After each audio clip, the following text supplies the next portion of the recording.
November, and November is different in college football, especially in this expanded playoff era.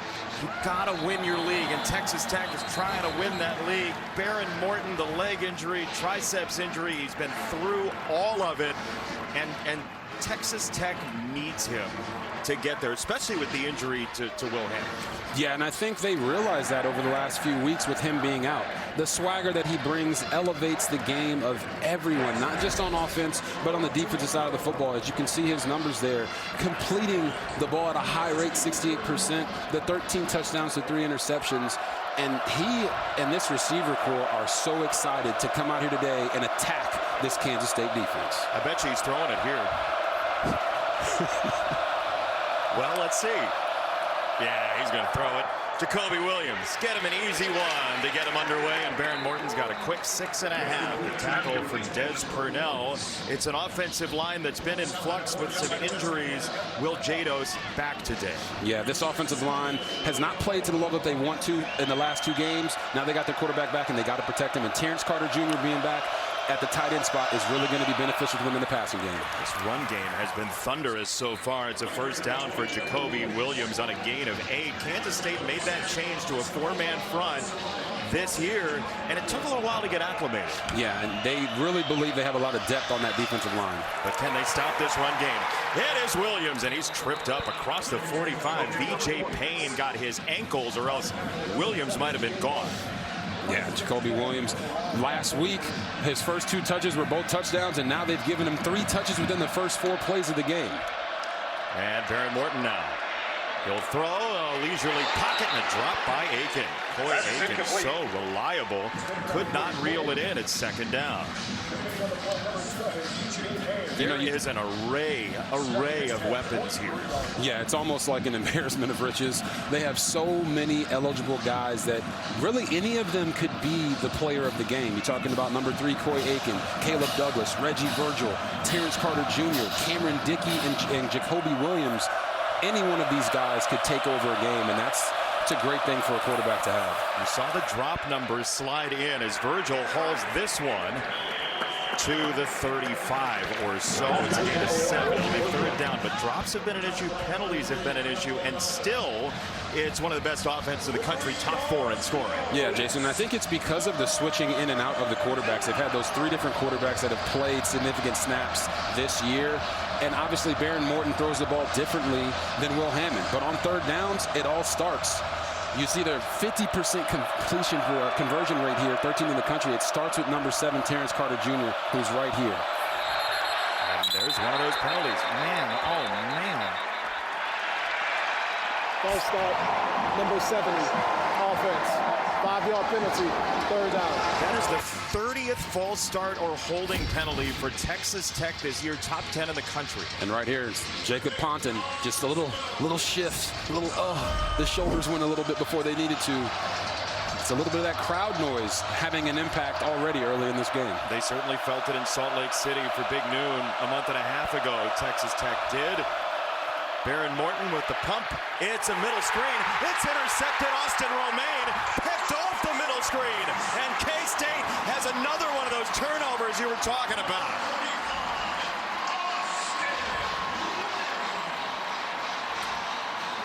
Oh my gosh, Austin Romaine is right here on your screen. He's going to come inside and then just get his eyes on the quarterback, understanding that it's a screen route, and then boom, they throw it to you. You might as well catch it. Austin Romaine, that is finger licking good. With a club on his hand, that is unbelievable. That is one of the larger clubs you'll see. And somehow he just kind of thumbed it into his body. There is so much institutional knowledge on this defense for Kansas State, and we're seeing them grow into their team concept. Even without some of the explosiveness on the offensive side, the defense has been really good recently. Avery Johnson on play action. There comes Bailey. He dodges him. Johnson keeps the eyes up. Field, that's intercepted.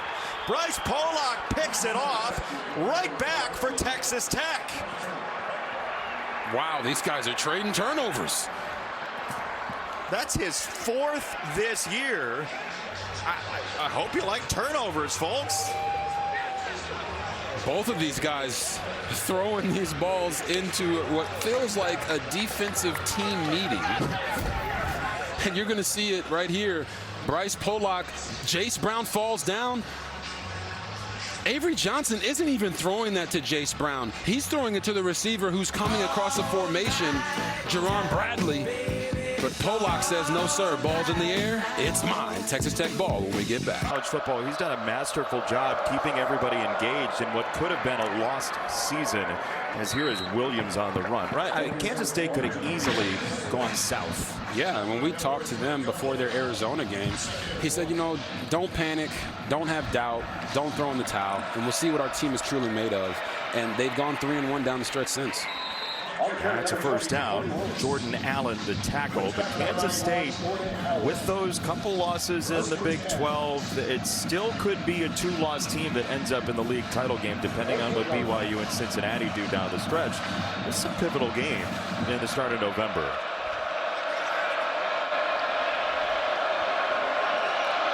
Williams, the low setback here. It's a direct snap to him off the motion from Morton, and he's met by Daniel Cobbs.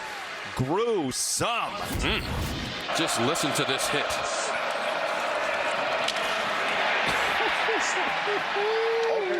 Yikes. I let my pads do the talking. That's what Daniel Cobbs said right there. This is exactly what Kansas State wanted. Put Texas Tech in long second down situations and force them to have to throw the ball without favorable downing distances. And another marker comes in. Another false start for Texas Tech. False start, number 72, offense. 5-yard penalty, second down. Those administrative offensive line penalties have been just death to drives at points for Texas Tech this year. Even though they've blown basically everybody out, they've stopped themselves. Yeah, they've been the embodiment of the defense isn't really stopping them, they're stopping themselves. And it's amazing because they're still one of the best offenses in the country, but you also have to understand quarterback's back for the first time, and this crowd noise is truly impacting them so far early. They'll run it on second down and long, and it's Williams. So Behren Morton, we were talking to him a little bit about this. He's got a lot of understanding and ability to check with the offensive line on protections at the line. What do you make of what he said about that? Yeah, I make it to where he's a veteran quarterback who's got a lot of experience playing, and he feels comfortable making those checks and getting the line ID to the right people. But as you saw on their first drive when he came out and threw the interception on the middle screen, he's a little rusty. He's got to shake off some of those cobwebs and start making great decisions. Pressure straight up the middle, got picked up, he got hit anyway. Coming near side, that's incomplete for Virgil. Donovan McIntosh had the coverage. A 3rd and 11. Morton had to unleash it quickly, and he missed. Yeah, you're going to see coming right off the edge. Behren Morton sees outside. He's got a one-on-one that he wants. He tries to get it up early. Boom, gets smacked. Oh, my goodness, that looked like it hurt. And then from here, you just see a little bit short. He's about 5 yards short on that throw, and I just think he has to continue to work out some of those cobwebs of being off for the last 2 games. It was Chidi Obi-Izor with the hit on Behren Morton as this punt goes rolling toward the end zone and through. Burgess tried to pin it, and the long snapper, Lagan. Whoever plays better in that area gives himself an advantage. Kansas State on the ground for the first time, and Joe Jackson's going to lose a couple of yards. And Avery Johnson, you talk about everything matters with him. Certainly his running ability, especially the last 4 games, matters. What he did 2 years ago still is in the minds of Texas Tech. Yeah, they're still having nightmares about Avery Johnson right now in Lubbock, Texas. And what he's been able to do over the last 4 games, first 4 games he had 24 carries. The last 4 he has 41. It's not that he is doing more zone read, it's that in critical situations on 3rd downs and 4th downs, he's not afraid to run, and it has come up big for this offense. They go empty here, and they go back into the middle. It's Garrett Oakley, the tight end, freeing himself to the 45. Jace Brown was in the backfield, the speedy wide receiver. He motioned out, and they hit Oakley. Yes, you're going to see Garrett Oakley. He's right here in front of David Bailey, number 31. He's going to work out and then come right back underneath. This is a little bit of anything you can do, I can do better. Hey, Tech, you threw a pick on this same play. We're getting first downs. Now, I wonder if part of that, too, as we get motion from the right tackle, Lane Gang. Fight start. Number 56, offense. 5-yard penalty. First down. So many teams have chipped Texas Tech and those edge guys, right? And there's the belief that Kansas State's going to do that as well. So the first play that you have a chance to, you slip the tight end. I wonder what that does to those edge rushers. Well, I know from a defensive perspective, they're expecting those chips to go to the flat. That's normal. So now when you're not accounting for that, you don't have anyone in the middle of the field that's even paying attention to that guy who is chipping your two pass rushers. Really smart play there by offensive coordinator Matt Wells. Maybe as a setup for later, as Jared Bradley has the catch. Second down coming up. It's a very experienced offensive line. Yeah, and I really loved what I saw from number 78, John Pastore on film.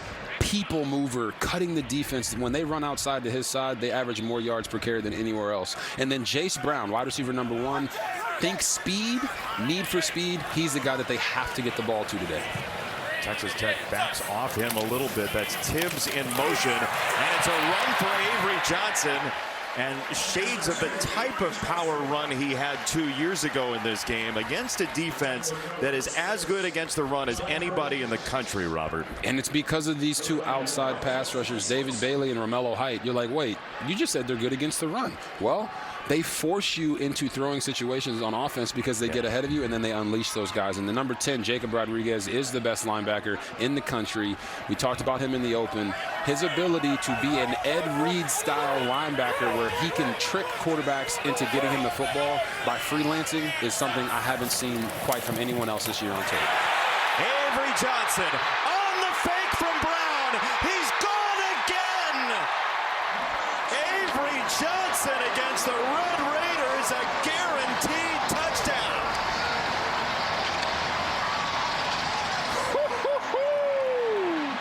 This place is electric. You're going to watch Avery Johnson. These two outside defenders are going to come down. He's going to fake it to Jace Brown, and then boom, hit that inside C-gap, and then it's off to the races. I told you in the open, he's one of the fastest dual-threat quarterbacks in the country, and right there, he had this whole stadium living. What did he say to us yesterday, though? He kind of foreshadowed that, right? He said, I have to be decisive hitting the hole. And he did there. I mean, he told us 2 years ago he was mad that he only had 5 touchdowns. There was a 6th one waiting for him, but it was first down, get down to end the game. State back in 2021. He has very emotional memories of Texas Tech, including his daughter working in the football office after he left. A very cool story as Jacoby Williams puts it on the ground, picks it back up, and finds his way to the 22. But what Matt Wells has done with his quarterback against his former team is put them behind in a rarity. The average score at the end of the first quarter in a Texas Tech game is 15-1. That's the definition of starting fast.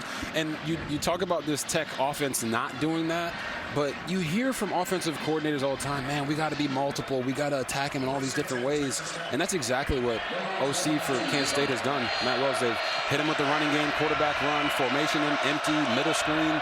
Texas Tech does not want to get behind in this type of environment and have those old memories of, oh, here we go again, Papa. And the quarterback, Matt Wells, recruited Baron Morton with a miss on first down. Second down. To be clear, that average score, that means they've given up like a touchdown all year in the first quarter. The thing about that is, and it's a shocking number, the 1 certainly, they don't play from behind. Right. They just don't. Yeah, and how are they going to react and respond to that? They've been in 2 close games this year, beat Utah and then lost to Arizona State. Where is their competitive maturity going to show up? Dickey leaning forward, and boy, last time we saw Texas Tech personally, in person in Lubbock, Cameron Dickey had the best game of his career. Yeah, ran for well over 200 yards. And early in this game, you've seen a lot more of number 20, Jacoby Williams, and it's because of his dynamic playmaking ability. Morton down the middle. He's on target this time. It's a first down for Texas Tech, and Caleb Douglas, who has been so good on third down for them. Yeah, and I love those switch release. He inside stems, runs that basic at 10 to 12 yards. Big, strong receiver to make those plays for Baron Morton. That's a big hit for Kansas State. Purnell and Romaine together. Purnell was first, Romaine second. And the former high school catcher, Des Purnell, apprehends another. Yeah, you don't see them there, but they're going to show up in a hurry. These are aggressive downhill linebackers that love making plays inside of a phone booth. They don't want this to become a space game. They want to close that distance, and when they bring that distance down, they talk with their pads. And they believe in their ability against this Texas Tech offensive line. It's a handoff up the middle. It is Dickey, and he is pulled down to set up about a 3rd down and 4. Gunnar Maldonado with the stop, the safety who's jumped into the lineup in recent weeks. Yeah, Gunnar Maldonado, a guy that was buried on the depth chart early in the season, but we found out it was just because he wasn't quite ready to go. He didn't get cleared until right before the very first game, and he needed some weeks to get back into the football shape of things. He shed that knee brace, and now he's playing at a high level, making a lot of plays in the secondary for this defense. A big 3rd down for this defense with Aiken in motion. Baron Morton to throw right near the stick. Douglas thrown back, but he does have the first down, it seems like. It depends on the spot. The far side official is right at the line to gain it. Caleb Douglas, Robert, has 13 catches on 3rd down the last 6 games. It's more than 2 per game for him. He is a dynamic playmaker, and for a guy at 6'4", he is very sudden and a great route runner. You normally don't see that. He's almost like a small receiver in a big receiver's body, and that is what Baron Morton loves about him. That's why they call themselves the top shelf gang, because they know they can throw the ball up, and all of their guys can make plays outside of their body. They had hats made that involved dollar signs. A hat went off. By the way, somebody needs one of those hats. It's Carter. That is rare timing where you're talking about hats and then one goes flying into the picture. Well, I told you, when Des Purnell and these linebackers come downhill, they talk with their pads, and right there, took that shoulder pad right underneath the chin of Terrence Carter Jr., number 7. You see him right here, boom, goes low. Woo-wee! Put a little punch in there, too. Rock'em sock'em robots. Nice. You're dating yourself.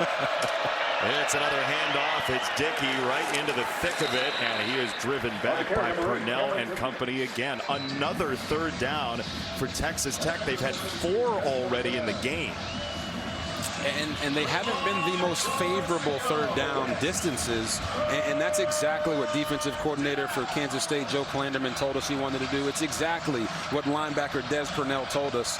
They understand that this Texas Tech team is a little bit in flux with all the uncertainty at quarterback. They want Baron Morton to have to beat them throwing the football and using his legs. This is a run. It's Dickey, and it looks like they're going to try and go for this. Based on that call, you'd imagine this is a go for it on 4th down. Yeah, 100%. When you run the football in this manner, they're going to get downhill, and watch how K-State just attacks the distance. They're not playing conservatively. They're being aggressive. And I think if you're Texas Tech, when you get into some of these normal down and distances, you have to start implementing the RPO game because these linebackers are firing quickly. Remember, Kansas State could not get off the field on 4th down in the loss to Army earlier this year. Morton on the roll. Baron Morton goes down.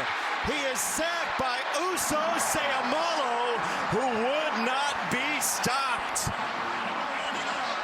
There is a marker down at the 44, but the offense is coming on the field, Robert. Uso Seumalo. Sideline warning against the Kansas State bench. There is no penalty yardage associated with this warning. They'll take it. I want you guys to watch the big fella in the middle, number 99, Uso Seumalo. That's a big old maul, 340 pounds on a good day. Watch him get after the quarterback after the stunt, and the dance afterwards is just incredible. Look at him. We see you, big fella. Get down with it. Get down with it. Yeah.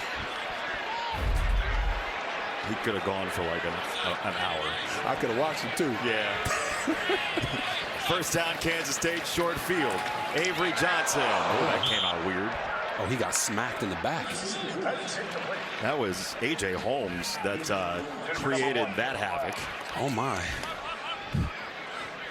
We got to show him that one. A.J. Holmes, just interior rusher there for Texas Tech. I want you to watch him. He's right here. Watch how he just gets through. No one wants to block him. He just hits the quarterback. It's one of the worst hits you can have at the quarterback position because you can't see it. What does it feel like? It's coming from the backside. It almost felt like the car accident I got in. Yeah. Bad memories. Johnson a throw right down the middle. Jace Brown left the ball. It is incomplete. Very quickly, it's third down against this Texas Tech defense. And that's one of their best players, number 1, Jace Brown. Watch how Avery Johnson leads him on this throw. Boom, puts it right on the top of his helmet. He's got to make that play. When you're running across the middle, I always told my receivers, I'm going to protect you with the football. Don't worry about anyone that's around you. Avery put it right there in a good spot. Jace has to make him right.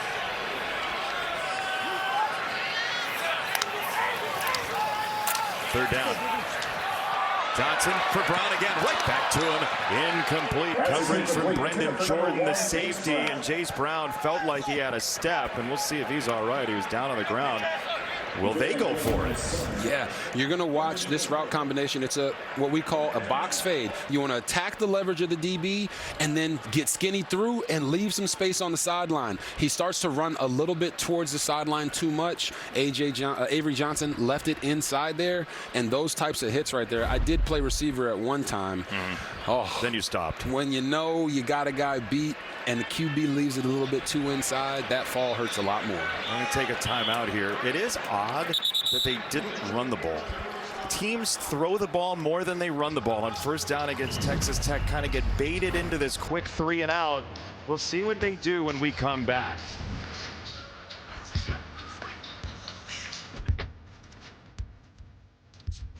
Only other thing I could see is maybe a quick pooch kick. Trying to draw him off sides. They just used a timeout. They can't use another one. So we'll see if he does kick it away. No, there you go.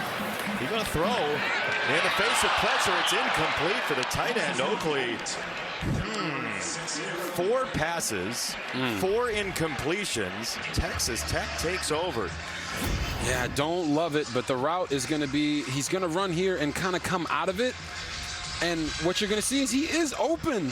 Avery Johnson just misses him a little bit outside because he saw that flash of color inside from Brendan Jordan, number 7 for Texas Tech. And Romello Height came in too to create. That's what those edge guys do, though, right? Like, if you don't have that extra split second, Robert, you know it as a quarterback. They call it a game of inches, right? But it's also a game of what you feel. So many guys are instinctual players that when you feel that rush on you, it naturally makes you speed up that clock. And right there, it led to them getting off the field on 4th down. That was an 18-second drive. Longer in real time with the timeout and all, but 18 seconds off the game clock as Eli Leo makes a stop on Jacoby Williams. 2nd down coming up, and Texas Tech, for the cobwebs that we've seen so far from this offense, they're within 7 and they're totally fine. Another flag. They've already had 2 false starts in the game. Penalty flag on the play.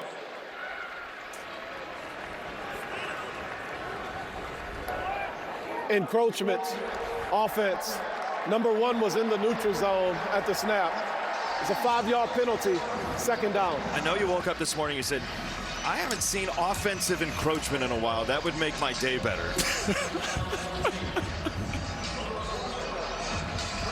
I think you're going to see Virgil 1, Reggie Virgil. He's lined up in the neutral zone, past the ball, and the ref said, you know what, we are throwing that today. When's the last time you saw that? It's been a few years. Jacoby Williams is smoked, hit immediately by Cobbs again, and he is salty today.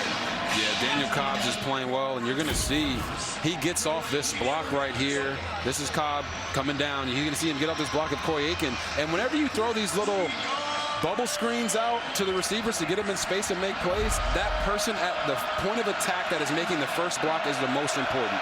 Coy missed it. The play is dead. Trips up top in a bunch. Aiken, Douglas, and Carter. It's 3rd down and 15. A stunt from Kansas State doesn't get there. That's well short of the line to gain. And inundated by Quay Moss. Reggie Virgil got whacked. And this is what happens when you get teams into long 3rd down and distances. You got right here. Reggie Virgil, Quay Moss, hey, they're running a mesh concept. Run your zone, stay in your zone, and when someone gets in your zone, you get them up out your zone. That's exactly what Quay Moss did there, getting downhill quickly to limit the run after the catch, which is something that Texas Tech has been really lethal at. One of the best yards after the catch teams in the country has not had it as part of its game today. Baseball players I've ever seen. Maybe the best of all time. Maybe the best athlete of all time in terms of what he's doing. You all discuss on social media. We'll do this first down for Kansas State off the punt from Texas Tech. It's a stretch play out of the shotgun. You know how big baseball is right now in the World Series? Texas Tech was playing before the game. This is Jacob Rodriguez shaking off, pitching to John Curry on 2-2. The pitch, swing and a drive, right center field. Curry to first base, and he's around second, going to there. It's a little bit tougher when the field is like 50 feet down the line. Wait, that was too good. Do you call baseball or something? I definitely don't. It sounds like horse racing. Baseball would be very hard to call if the baselines were 12 feet. That was really quick. Thanks. Second down and 8. It's Avery Johnson. To the outside he goes, and he's got a first down. Charles Esther is with the stop, but Jace Brown on the outside set the edge. Oh, they're going to say he's about a yard short of the line to gain. I thought for sure he had that first down, Robert. This crowd's booing. I mean, that is a wild spot. Yeah, he was. At first look. His knee goes down, and it looks like it's right at the first line to gain, so. Let's see. You're going to see him come up here. Unless they're calling this a slide.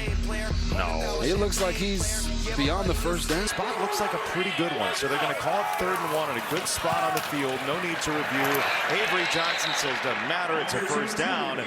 But that is just the 13th play they've run.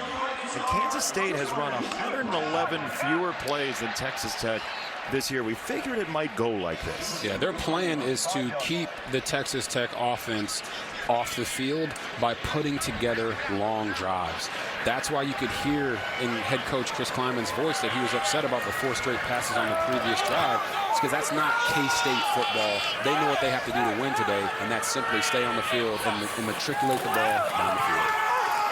It's a reverse. It's Brown.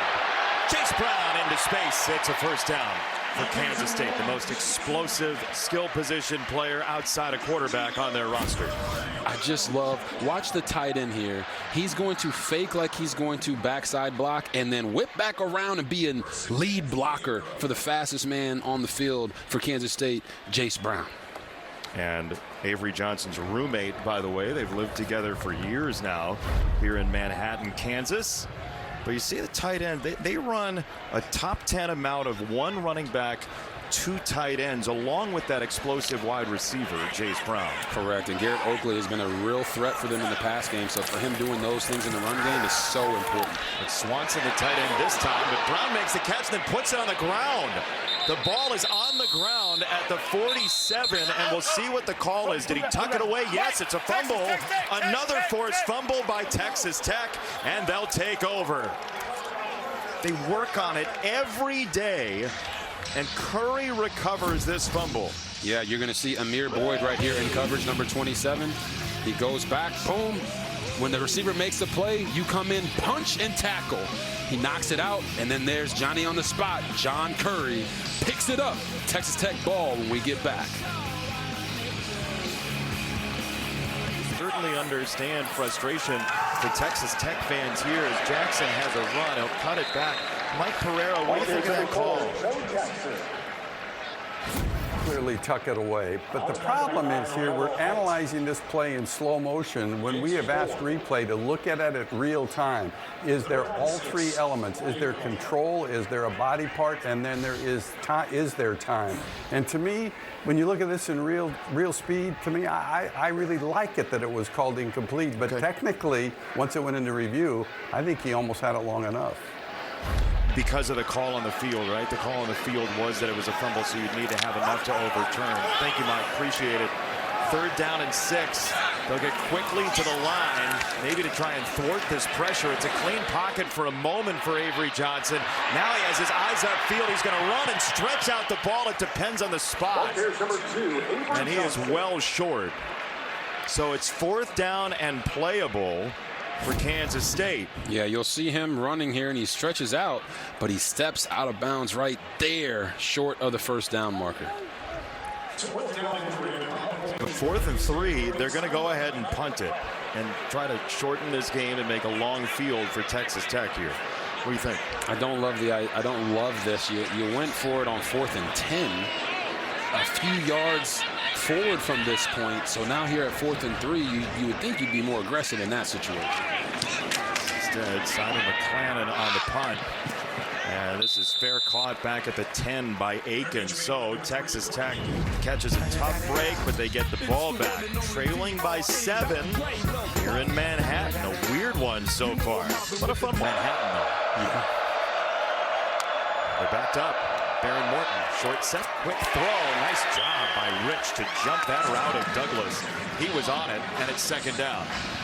Yeah, Zayshawn Rich in these DBs. You're going to see him in off coverage here. They're going to run we call it a scout route.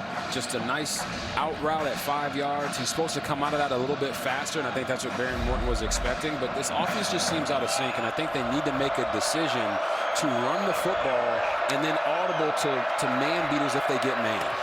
It's a throw coming this way, and it's Carter, the tight end, crashing down just short of the 20-yard line.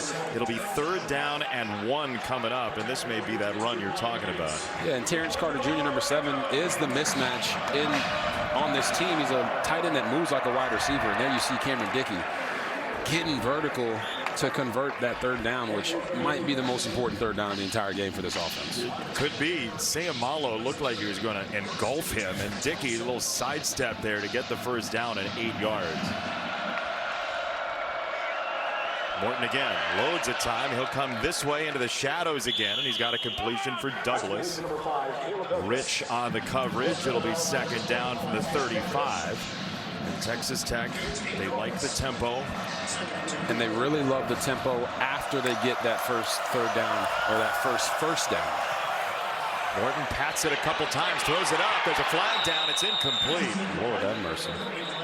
Wesley Fair almost picked it off. Rich might be the guy that they flagged here. Wesley Fair was fighting that ball like the plague. Oh my goodness. That was an 8-round bout. That is why he plays DB. Oh, come on. I'm sorry. He doesn't need that. You say that about everybody who's not a wide receiver. He juggled that ball like a juggler over there. They can be fun There at are birthday 2 fouls parties. on the play. 2 fouls. Holding, number 25, defense. Ineligible player downfield on the pass, number 79, offense. The penalties offset, 2nd down. The left tackle, Sampson, was ineligible down the field. This is the one that was clearer. Yeah, you're going to see Caleb Douglas here at receiver and Zayshawn Rich holding him off the line right there. You can jam him, but you can't hold him like that. And we will spare you the dropped interception. Spare him the dropped interception. On the run, it's Dickey. He's driven back by Romaine. Austin Romaine, a crisp tackle to set up 3rd down. Yes, you're going to see Austin Romaine get here and get vertical into this gap. I told you these guys are aggressive downhill linebackers. He knows where he needs to be. He beats the offensive lineman there, has his knees bent in athletic position, ready to take on that running back. If Tech is going to run the football, they're going to have to start getting some movement, some pushback from their offensive line. To that end, they go 2 tight ends here, Carter and Miller on a 3rd down. It's Morton on the roll. It's Carter. His first target since coming back from injury. And Carter roaming all the way to the 35. What a matchup nightmare he is. It's a gain of 30. Now you've seen Terrence Carter Jr. a bunch come in here, go block there. Well, this time, fake the block, slip into the flat, get it to him, and let the big man roll. Like I said, he's a tight end that moves like a wide receiver. Very difficult to cover, especially when he's hitting like that. From the quarterback back in the day. This is a run for Dickey. He steps out of the tackle. Cameron Dickey inviting contact from Payne. It's a gain of 16. I think they might have heard us up here in the booth. We said they need to get some more pushback from their offensive line. So what do? They go duo blocks, and they allow Dickey to go vertical straight down the field. And you just see he finds a way to the right hole all the time. Yeah. That is what Cameron Dickey did the last time we had him in the game against Kansas, and he's starting to get rolling here in the second quarter. Told us good players make one guy miss, great players make two guys miss. We've seen him do both. Sometimes three. Right back there, straight up the zipper again, and Dickey directly into purple jerseys all the way down to the 10. Daniel Cobbs fighting with Dickey there to wrestle him down. We've had two instances there where Caleb Douglas had a drop early in the drive, comes back, makes a great play. The offensive line doesn't get any push. Now back-to-back plays. They are moving this line of scrimmage. Dickey just ran into Virgil, actually, trying to sidestep, and there's a marker coming in. He was going to be short by a yard still. We'll check the flag. That's back at the 15. Personal foul, illegal hands to the face, number 52, defense. Half the distance to the goal, automatic first down. It's on Ryan Davis, and a big penalty against Kansas State. Yeah, so you're going to see Ryan Davis right here, and when he comes to jam off the ball against Jacob Ponton, boom, hand to the face, hand keeps it there, and you know, you just can't do that, guys. Hand to the face, it's right underneath that helmet, but when the head goes back like that a couple times like a bobblehead, the ref is definitely going to notice. Setting up a 1st and goal. It's a short toss. Dickey, and he is smoked by Austin Romaine. Objects in the mirror are closer than they appear. Oh my goodness. Watch Austin Romaine right here. He's going to shoot the gap. This is what you call being an instinctual football player. Boom, shoots the gap. Now nobody's got him. And even though he's got a club on his hand like Clubber Lane, he is making plays.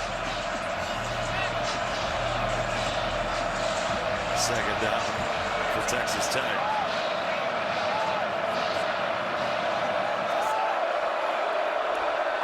They have not been a great red zone touchdown team this year, the Red Raiders, despite all their success. It's Purnell getting in there, and down goes Morton.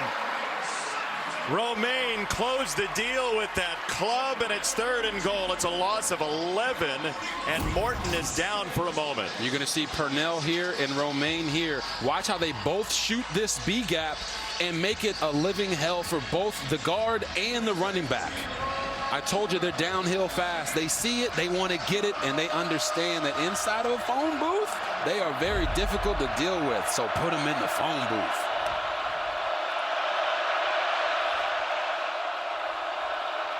As loud as it's been today, 3rd and goal.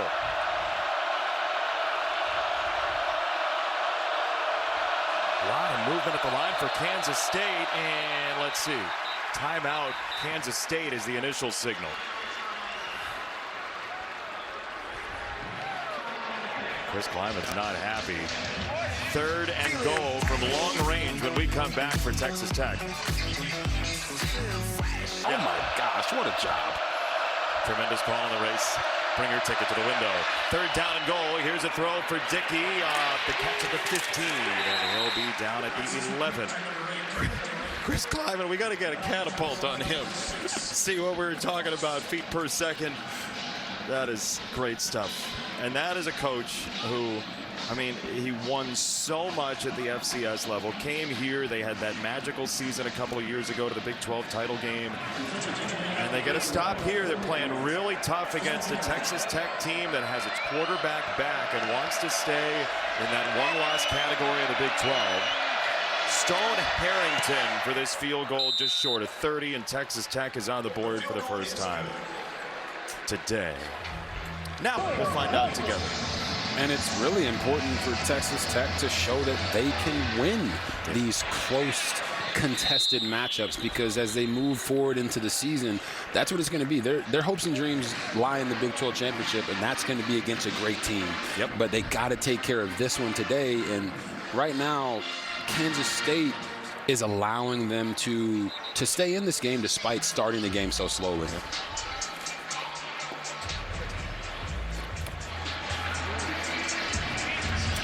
84 24 pass yards, 34 pass yards. Really, this is, you said phone booth, and that's exactly how this game has been played. The first 2 drives ended in turnovers. 2 defenses that very much create turnovers this year announced their presence early. Avery Johnson driven back and driven down. He'll lose a couple of yards to set up 2nd and long. Bryce Pollock, who had the pick earlier, and it's a loss of 3. And this is the type of game for this Texas Tech defense that it's all eyes on the quarterback, because what Avery Johnson does with his feet is so important to helping this offense go. You can tell that Matt Wells came into this saying, if we got to run Avery 27 times today, we're going to do it.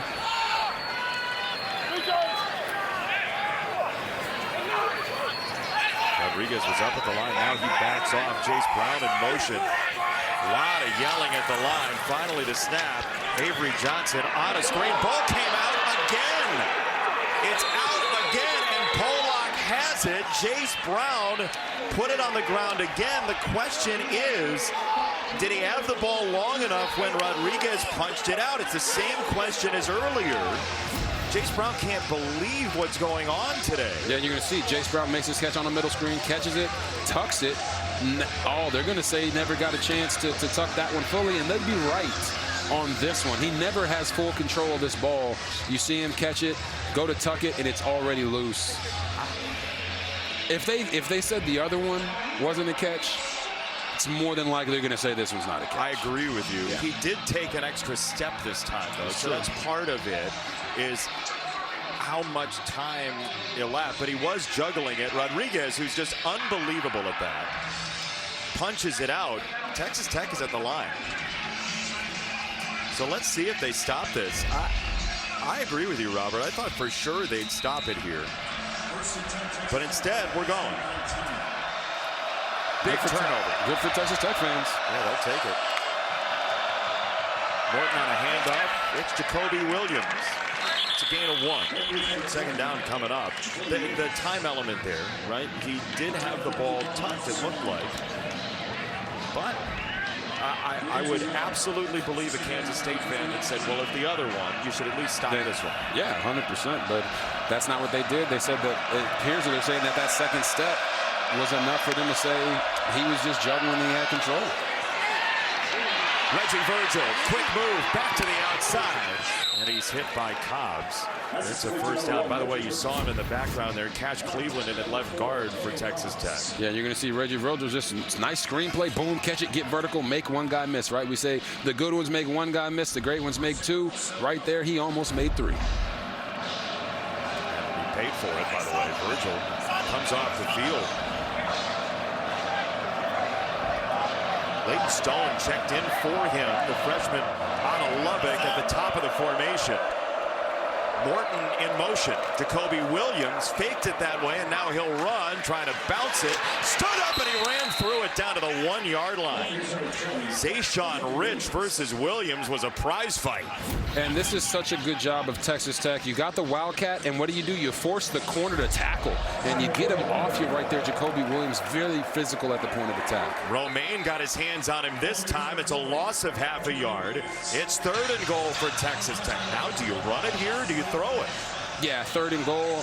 We always had this mythology in college football when I was at Baylor. Hey, we're going to throw the ball to get into the red zone. We're going to run the ball to get into the end zone. So that's what I would love to see Texas Tech accomplish here. Establish that line of scrimmage on the goal line. Trust your big fellas up front. Give the football to Cameron Dickey. Extra lineman as well. DeAnthus Upshaw. There goes Morton. It is a straight-ahead run for Dickey for the touchdown as a marker comes in. Now, they brought in the extra lineman. You look out for an illegal formation on something like this. Offside, number 52, defense. Lined up in the neutral zone. The penalty is declined. The result of the play is a touchdown. It's on Ryan Davis, and Texas Tech, just like that, has the lead. Yeah, and you're going to see Ryan Davis right here on the edge. He is clearly lined up in the neutral zone. And we talked about give the ball to Cameron Dickey, trust your offensive line, and what does he do? He walks in untouched. That right there is a statement drive from Texas Tech, and this offensive line has answered the call of being more physical up front. 10th A resounding miss.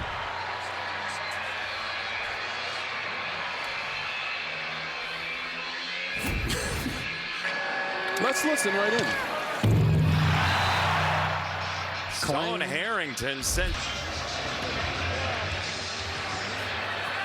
Oh, let this kickoff go into the end zone and lock it. It's just tough, Mike, to figure out as we go through this game, what are we looking for today?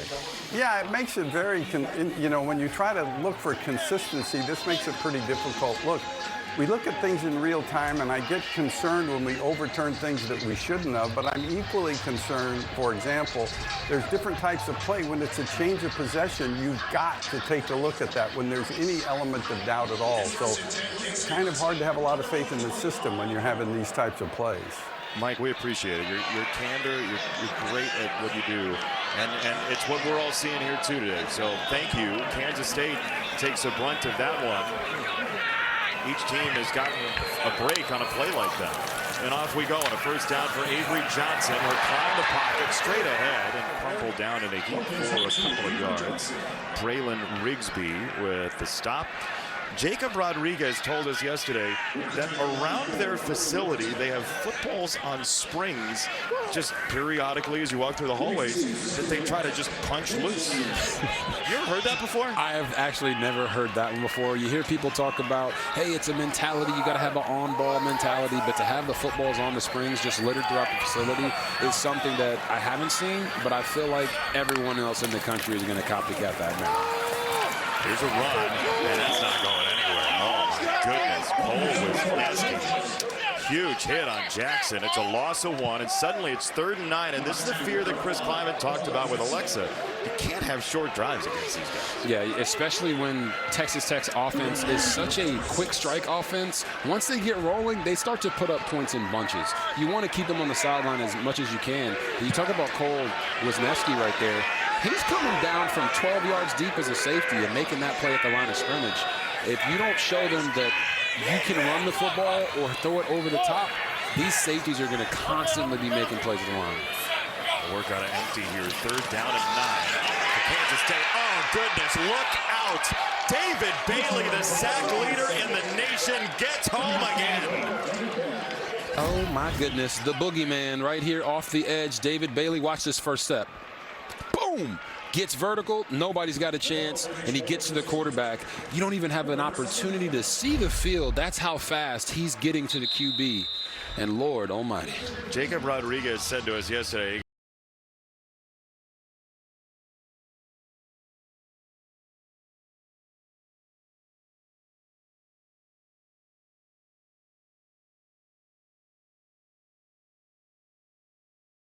Hey, we got to bring it back. that's not what you said. Oh, Aiken puts it on the ground. Ball loose. Coy Aiken put it on the deck. And it looked like Texas Tech got back on top of it, and they did. Woo-wee. Oof. This game. We talked about special delivery in the Three's Keys today, and you just see Coy Aiken, maybe the ball gets lost in the sun, takes his eyes off it at the last second, and there is no panic like the panic of a punt returner when the ball hits the ground off of their hands, and you see him, the urgency to jump and get back on top of that one. Mikey Bergeron in purple had a shot at that thing. Aiken just lassoed it at the last moment. So Texas Tech 3 timeouts. Kansas State will get it first out of halftime. Baron Morton, another short set into traffic. He got it away to midfield to Terrence Carter once again. And you've seen both teams use this running back motion from outside back in to determine what the coverage is. He knew he had zone, so then he has to beat the defense to the spot on the stop route. Nice job right there by Baron Morton. It's a delay. It's a draw. It is Dickey. And they have the luxury of running it here a little bit. Now they're going to try and bear Bachmeier in forward for a while. It's 3rd down. I think linemen actually love that. They love when they can push the pile and get an extra 5 to 10 yards. And you look at Mac Leftwich here, his 4th year as a play caller. He's done a really nice job of adjusting the game plans inside the game based off the quarterback that he has. And so far, he's been able to help Baron Morton get a little more in rhythm in the 2nd quarter. So they motion Aiken. They run it here, and it's going to be very close for Dickey. Cobbs is on the tackle. It looks like he's going to be about half a yard short. So we'll see how they play this time-wise. They haven't used a timeout yet. The clock is ticking. If they get this first down, then they're going to be in total scramble mode. They're just letting the clock wind down, which seems like an odd choice here. It's counterintuitive, but they're also looking at it from the standpoint of they don't want to give K-State the ball back with a ton of time, but you got to be aggressive in this situation, in my opinion, because they're not getting the ball out there. You have 3 timeouts. Your run game has been your best asset so far. You just ran it into the end zone from 1 yard out. It's not our team to coach, but that is an interesting choice with 3 timeouts, not getting the ball after halftime, by the way. Game summary sponsored by Pacific Life, building confident futures for nearly 160 years. Texas Tech had the ball for 19 and a half minutes. I do think a big part of the calculus is, Robert, that you're not going to see the ball out of halftime. Kansas State gets it first. 100%. If Texas Tech was going to have it first, it's a different calculus. I think they know in this situation that they're going to go for it here on 4th down. If they get the first down, the clock's going to stop anyway. Now they don't have to use that extra timeout, but with this amount of time that they allow to come off the clock, no matter how fast of an offense you are, it just seems like it's mismanagement of the situation. And it all could go away in one play. No, that's right. But you do shrink your options. That's like your odds are significantly worse in scoring a touchdown because you let that time roll. Exactly. So now in this situation, you have to come to the line of scrimmage with 2 plays so that your offense knows if you get the first down, what exactly to get back on the line of scrimmage and run. They're going to go direct snap for Williams, and he is sent sideways, but he has the first down. So you have 2 timeouts. They'll use one of them here likely with 20 seconds to go. I guess you didn't want to invite Kansas State. Like, if you couldn't get the yard, you don't want to invite them into a 2-minute drill, I guess. But that seems a little passive for a team that has laid waste to opponents all year long. Like, that's part of this, too, is Texas Tech's whole vibe is blowout city. Yeah. Yeah, now after that decision, Jason, I'm completely lost as to what they're doing right now. Yeah, what's the call here then? Yeah, I mean, you've got 1 timeout left, 20 seconds on the clock. Are you taking a shot deep down the field? Are they just trying to get into field goal range? Like, their kicker just doinked one, you know, after the touchdown they scored. So I'm lost as to what the thought process is here, unless they're going to try to get one quick in the flat and get out of bounds without having to use that last time out. They're down Reggie Virgil, the wide receiver. He went into the tent a little while ago. It's Carter in motion, the tight end, and Morton to throw. And he'll go deep down the sideline. He wants the tight end Carter, and that is incomplete with BJ Payne on coverage. 6 seconds off the timer there. And this is something that they've wanted to try to do, is get VJ Payne and Gunnar Maldonado in these coverage situations against Terrence Carter Jr., who they know is a really good tight end. And you see Baron Morton's response of wanting a flag for holding. I don't see it there. That was great coverage by VJ Payne. Baron Morton's been waiting to play for a couple of weeks. Out injured. He's ready to throw again. He'll step up in the pocket. He's going to run middle of the field into a slide. They're going to mark him at the 36. They have 1 timeout left. They have a timeout. They haven't used. There it is. It looked like he was going to set up to spike it, but Joey McGuire was on the case. So this is going to be a 53-yard field goal. Stone Harrington does have a 58-yarder this year. He's got the leg for it, so this is playable. But it's not just about the field goal and the distance. It's about the ability to have a possible knockout punch to at least into a 2-score game. Yes. And we're sitting here like everyone at home wondering, what was the actual plan? And I think it probably went something a little like this, Jason, in the headphones, because I've been on those headsets before, and it's pretty chaotic. You listened in when you were injured in college. Exactly. Yeah. And it's pretty chaotic of what's going on. You know, the OC saying, all right, let's go for it. The coach is saying, no, we're gonna take a timeout. They're letting it run down. Oh no, we're gonna do this. They're letting they let like 20 to 25 seconds just run down on that clock, and now it's forced them into a 54-yard field goal when they could have gotten that first and went for it quickly or taken a timeout and potentially scored a touchdown here. So just colossal mismanagement there at the end of the half by Texas Tech. Kansas State has a timeout. We'll see if they use it, and they will. There's a blast from Harrington. Those uprights are loud. They are. Chris Kleiman is hot over on the sideline. He wanted delay of game. This man is doinking everything. Yeah, that hit the upright, to be clear, and then went through. Fox Sports proudly salutes our nation's veterans and the organizations that serve them every day. Our veterans deserve to live with dignity and independence, not on the streets. That's why we're making Camo our cause this Veterans Day in support of the Honor U.S. Vets campaign. To donate and learn how you can help end veteran homelessness, visit go.fox/USVets. Shout out to all our veterans out there. We wouldn't be living in the country and have the freedoms that we have if it wasn't for them. So we salute you. Amen.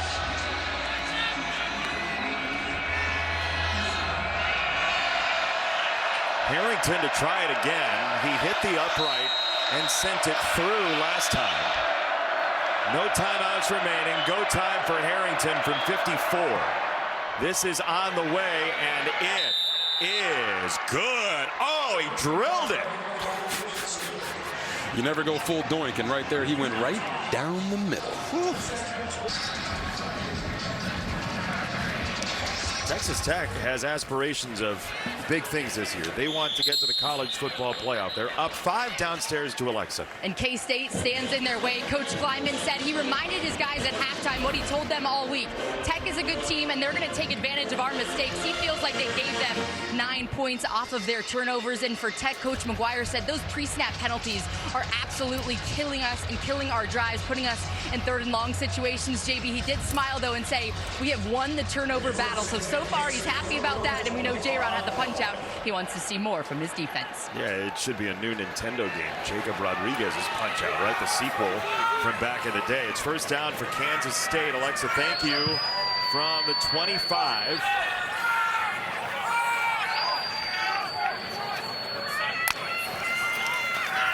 Avery Johnson. Quick set, got it away. Jerron Tibbs on the 23rd play of the day for Kansas State. Texas Tech has run more in plus territory than Kansas State has all day. Yes, it's little plays like that. Hey, they motion them back in. They know they've got zone because no one goes with them. So the quarterback knows I got to beat them to the zone. They do it. And you're going to see a lot more empty from this Kansas State team with these 2 and 3 tight end sets. There's a pass this time. It is Jackson. He crashes for the first down, but they need to give this defense a little time to get off the field for a while as well. Texas Tech can wear you down. Yeah, they can. I think one thing that has always been a weapon for Kansas State is teams don't know how to play their 2 and 3 tight end sets, their 12 and 13 personnel. Do we go big and they run routes on us? Do we go small and they run the ball on us? Texas Tech doesn't have to make those subs because they trust their 3 inside linebackers to be able to play in coverage and against the run. As you say that, a tight end motions into the backfield. Ancio Johnson stepping up in the pocket and over the far shoulder of Brown, incomplete. Pass is incomplete. Intended for number 1, Chase Brown. And listen, the throw wasn't great, but it's all because of number 9, Romello Height, coming off the edge. The quarterback can feel this stepping up. He wants to throw that ball more down the field, but he has so much momentum going towards the sideline. The ball carries on him. A lot of times people don't understand that the pressure that's created from the defensive line alters more throws than meets the eye. Sped him up that time. 2nd down. Drop it off to tight end Oakley. It's another middle screen to a tight end, and Oakley puts the ball on the ground. Wisniewski punches it away, and Texas Tech on the recovery. Wisniewski comes away with it. It was Rodriguez who knocked it free. It's his 2nd forced fumble of the day. We call Jacob Rodriguez the ball magnet. Watch him right here in the middle of your screen. He comes in for the tackle. Punches the ball out. I mean, the accuracy of that punch and Wisniewski being right on the money to pick it up. Jacob Rodriguez just constantly giving this Texas Tech offense more opportunities with the football and getting his defense off the field. It's amazing. I mean, it's uncanny. He's done it his entire career. Jacob Rodriguez creates another turnover, and that smile continues to grow for Joey McGuire because of the takeaway theater today. Baron Morton on first down, unshackles to the sideline, and a comeback incomplete. He wanted Reggie Virgil, who is back into the lineup, and the pressure from Romaine sets up second down. Yeah, and you see Reggie Virgil here working against Donovan McIntosh. He locates the ball, tries to come back for it. It's just a little bit short, and it was because of the pressure in the face of Baron Morton by Austin Romaine that made him throw that again sooner than he wanted to. Morton on a roll. Pressure again. Stufflebeam this time. Tipped, and it's caught. It's caught by Douglas off the tip ball at the sideline, and it's third down and 1. This pinball machine continues. You see VJ Payne try to catch the pick. It bounces right into Caleb Douglas's arms. Sometimes the ball just bounces your way, and right now for Texas Tech, it certainly is. That is ridiculous. Sometimes it's better to be lucky than good. You'd rather have both, but if you're going to pick one, maybe it's that one today. Third down and 2, probably 2-down territory here. Williams, a tailback, gets around the edge. Big block from Carter. He'll cut it back. Williams is gone. Touchdown.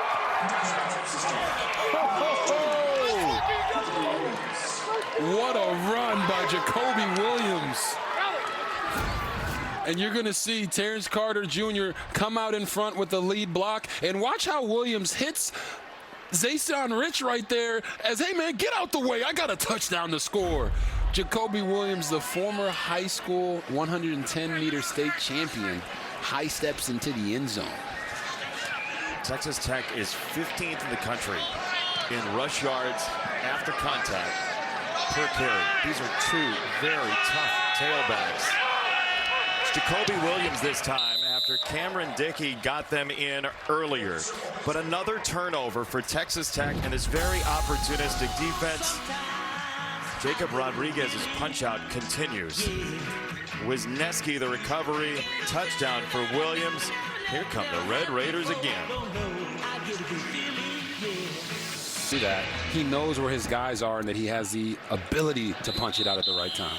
For more on Jacob Rodriguez, here's Alexa. Yeah, J-Rod is a special player on the field and a special one off of it as well. He always shares a special moment with his wife, Emma, pregame. They get to share a moment, kind of hone in together. And today is an extra special matchup here in Manhattan because his wife, a Black Hawk pilot, is stationed at Fort Riley, 20 minutes away here from Manhattan. So yesterday, JB, you touched on it. He got to go home. Their recently remodeled 30s house, put some work into it. They've got family that got to visit it as well. So a special time here in Kansas with family and friends in attendance. We learned all about remodeling concrete ceilings yesterday from Jacob, as Kansas State needs some momentum here. Avery Johnson to throw, and he'll go out to the tight end, Oakley, who put it on the ground moments ago. Find these stories that nobody else can.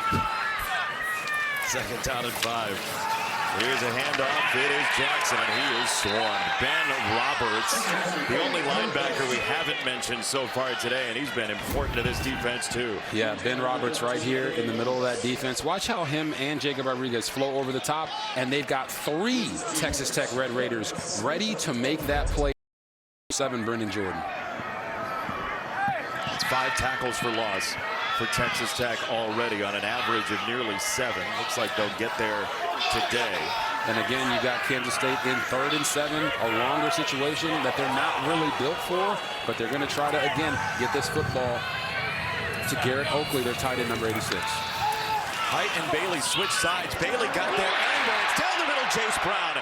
Kansas State with a big hit. Brown into Wisniewski, who drags him down. It's a gain of over 50 at the right time for K-State. And right here, they're going to actually high-low Jacob Rodriguez, have the tight end run an out route, and Jace Brown over the top. Nice ball there from Avery Johnson, catchable, and then Jace Brown does the rest. You see it just over the outstretched arm of Jacob Rodriguez, the guy that's been punching all the fumbles out. this is a good sign for Kansas State because Jace Brown has had a really difficult game so far, but he is their best wide receiver, and you need your best player to show up big in these moments. Modified pistol here. It's Brown a step behind Avery Johnson, and off of that, it is a throw to the end zone. Oakley got hung up with Wisniewski, and there is no marker down. Oakley thought he got held. Instead, it's second down. Yeah, you're going to see Oakley is right here hiding behind the beautiful hair of Avery Johnson. And he's going to open out release, and then Wisniewski is going to hold him right there. Oh, yeah. That's definitely a hold, and he has every right to be upset about that. And you can see the reaction from Avery Johnson, understanding that the defense got away with him there. Brown in motion. Johnson has to sidestep, and he gets dropped by Wisniewski. Wisniewski was waiting for him like it was a bus stop. Yes, he was. And again, this is just a safety coming in from about 6 to 7 yards of depth. They're being aggressive because they don't believe that this Kansas State offense can beat them throwing the football. And you see Shiel Wood, the defensive coordinator there for Texas Tech. You got to call the game that's in front of you. And if the team that you're playing isn't throwing the football very effectively, you have to come downhill. And, of course, that's what got them on the last one when Jace Brown was able to get one over the top. I figure they need a touchdown here. I don't know that the field goal would help them. It would make it 9, but it is 3rd and long. Avery Johnson back to throw. He'll step up right down the middle. Johnson again is in, and Kansas State is right back in this ball game.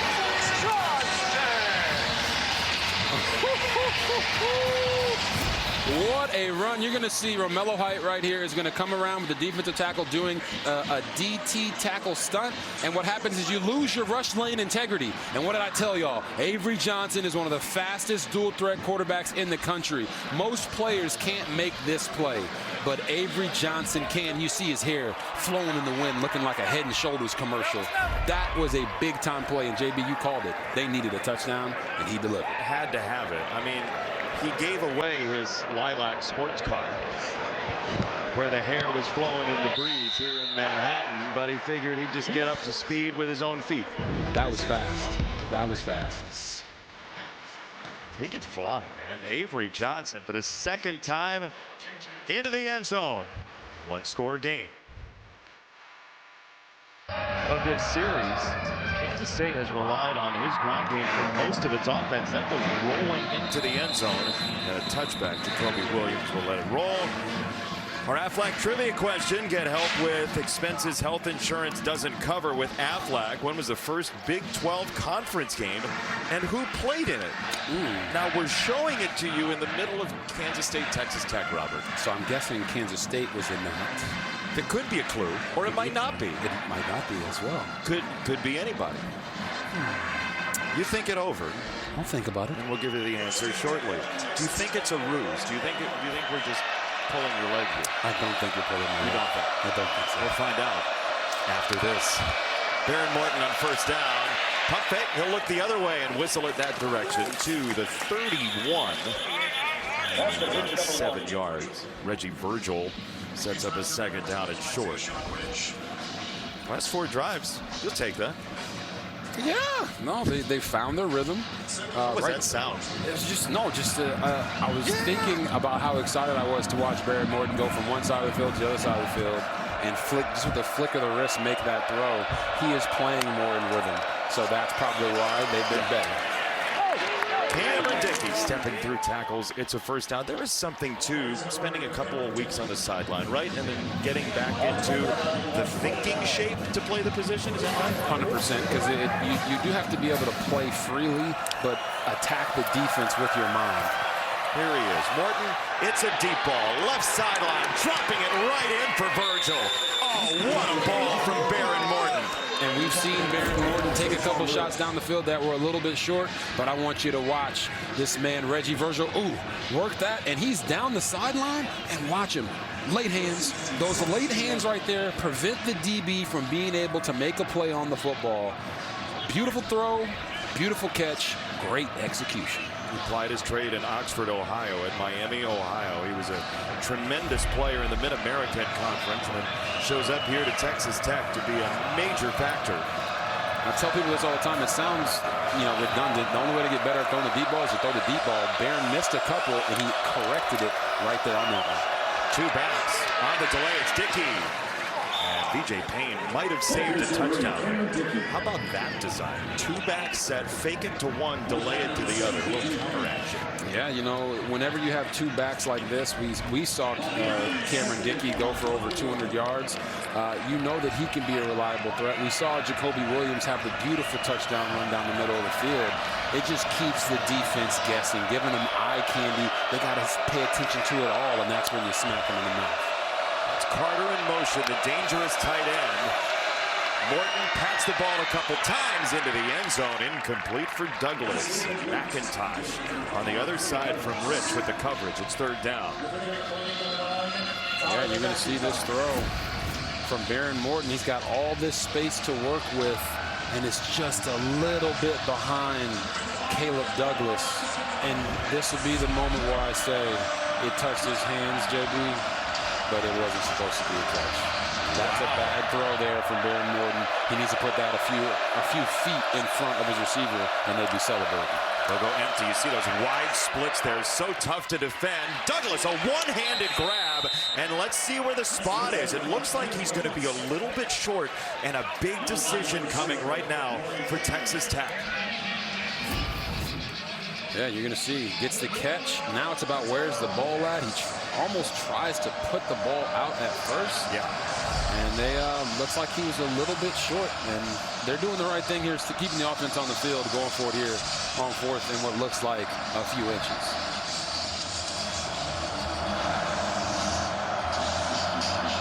They've only gone for it 11 times on fourth down all year, and it looks like they're going to burn a timeout, which is something you might need late in a game in the Big 12, which lives on the edge of the cliff in one-score games for a living. I mean, that's the way this conference has gone. We'll see if it hurts. 4th and 1 when we come back. They've gone to like a wildcat type of situation at the running back spot. Wouldn't be surprised to see them hand this one off to Cameron Dickey. After the motion from Virgil, it's a false start. John Carlos Miller, the tight end, moved. Man, oh man. So many offensive line penalties for Texas Tech. False start. Offense. Multiple players moved, but the center did not snap the ball. 5-yard penalty. 4th down. To reiterate, Texas Tech came in with 29 false start or holding penalties this year. That was 9th in the country. Entering play today, they had 2 very early false starts, and this one just sends a drive 6 feet under. Yeah, and it takes points off the board. Now you're having to settle for a field goal, which I do believe is the right decision here on 4th and 6. Get those points on the board, but you were trying to be aggressive and put yourself ahead by even more and getting a touchdown if you convert that 4th down. So Stone Harrington from 29, and the kick is good. It's an 8-point game. Kansas State gets a big stop for only 3. Back in the game, but Kansas State was 7 better. And Kansas State and Avery Johnson down 8. Will have the ball at the 25. Yes, and Avery Johnson has been everything for them. You're going to see him right here off the zone read action, getting that speed down the field. Then you see him right here. Just, you know what, I'm going to take this one. Even if the guy doesn't go where he's supposed to, I'm just going to outrun him. And then, of course, you see the defense flow to the left. Then you see him replace them in the zone they were at. And speed in space always wins the race. Avery Johnson has done an amazing job of running in critical situations to help this team stay in this game. They're going to have to ask more of him, as you already saw his stats down there at the bottom of the screen. The safety was Nesky coming up to the line. Jackson is driven back. He'll get maybe a yard or 2. John Curry with the stop. 2nd down for Kansas State. How much more can you ask of Avery Johnson? How many times can you run him, considering you don't have a ton of experience behind him? Yeah, that's one thing that coaches get into a conundrum about is you have this quarterback, he's a dynamic runner, but if you run him too much, you can run him into the ground and risk injury. I think for K-State, this game means everything for their season. If they win it, it puts them right back in the middle of the pack. If they lose, they have no chance of making it to the Big 12 title game. So you got to just do what you have to do in this one. Jace Brown, what speed by Bailey. He tracked him the whole way.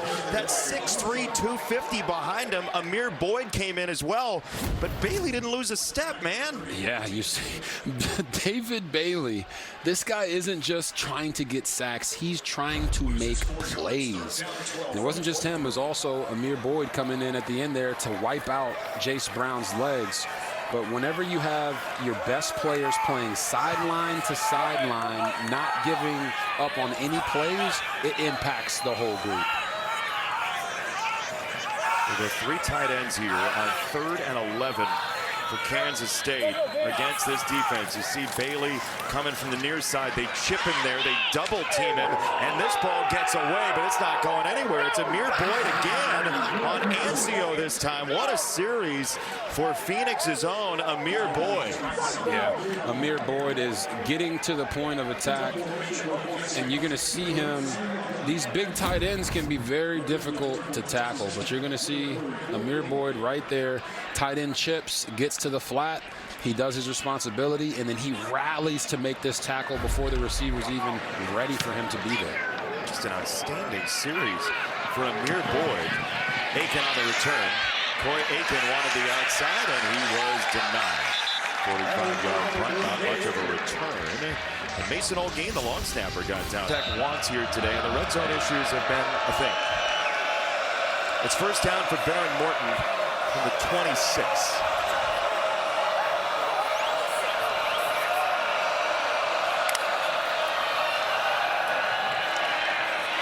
Morton keeps his eyes up. He'll wing it downfield. He's got it for Carter in space again. 2 Wildcats ran into each other, and Carter ran through the rest. Terrence Carter with the moves down the field. You're going to see Baron Morton do a really nice job keeping his eyes down the field as he moves out of the pocket. Boom, get your eyes there. See the open receiver, hit the open receiver, and then Terrence Carter Jr. does the rest. Another thing I'm noticing is they're getting some one-on-one matchups in the slot with these safeties. Look for them to take a shot here through the rest of this game to make some of those happen. And Gunnar Maldonado, who ran into Purnell there, just came out of the ball game. So Maldonado is out for this play.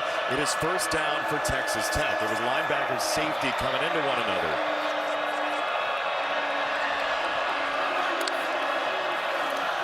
Morton to throw, eyeing the left side. Now he runs right. Baron Morton slides into a stop and took a hit.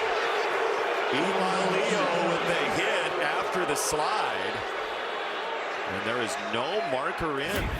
That's a shocker because Morton clearly gives himself up before Eli Leo goes to hit him down. There should have been a flag there. Now, he tried to hold up, but that typically is not a part of the calculus. I agree with you. Second down through the shadows. Morton, and that's incomplete. It's third down. That's 6. Alexis said it off the top of the show, but Baron Morton wanted to play the last 2 weeks. He thought in that Kansas game when he got hurt, he was running up and down the sideline. He was like, I can go back in. He told the coaching staff, and Mac Leftwich was like, no. We need you later in the year. They need him for later in the year is right now. This kind of drive is when they need Baron Morton, and why they tried to keep him healthy for November.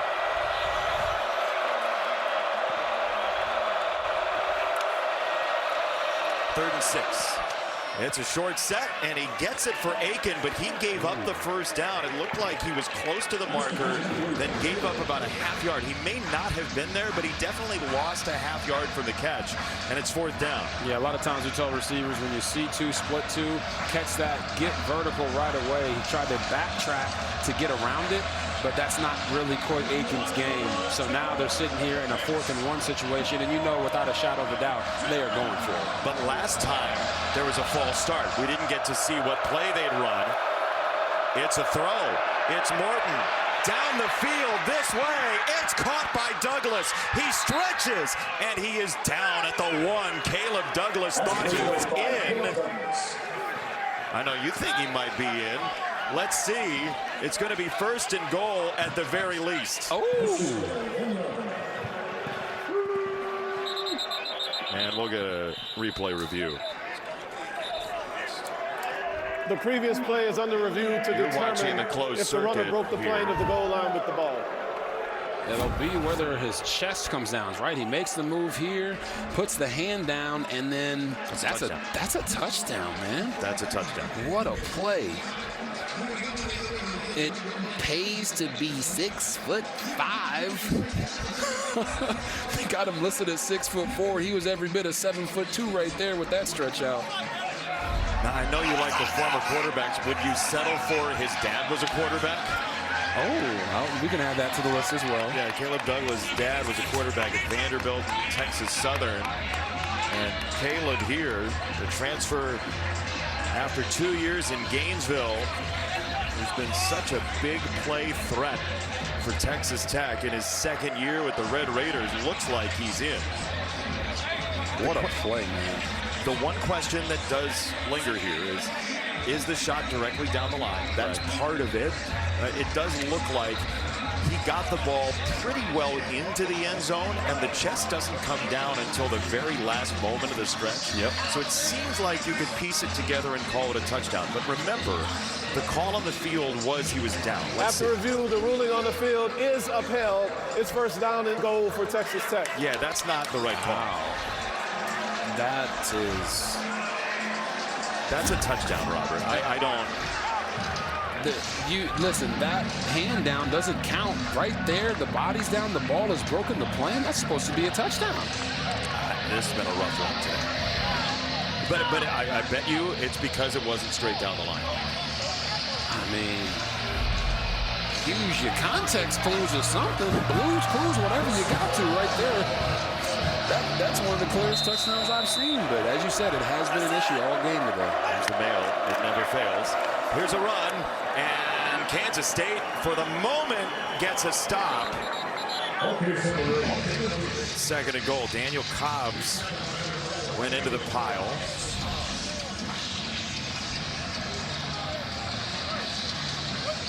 Now, Texas Tech cannot afford a penalty here. No, they can't. And to be quite honest with you, you'd want to run the football again. K-State is giving them one-on-one matchups on the outside.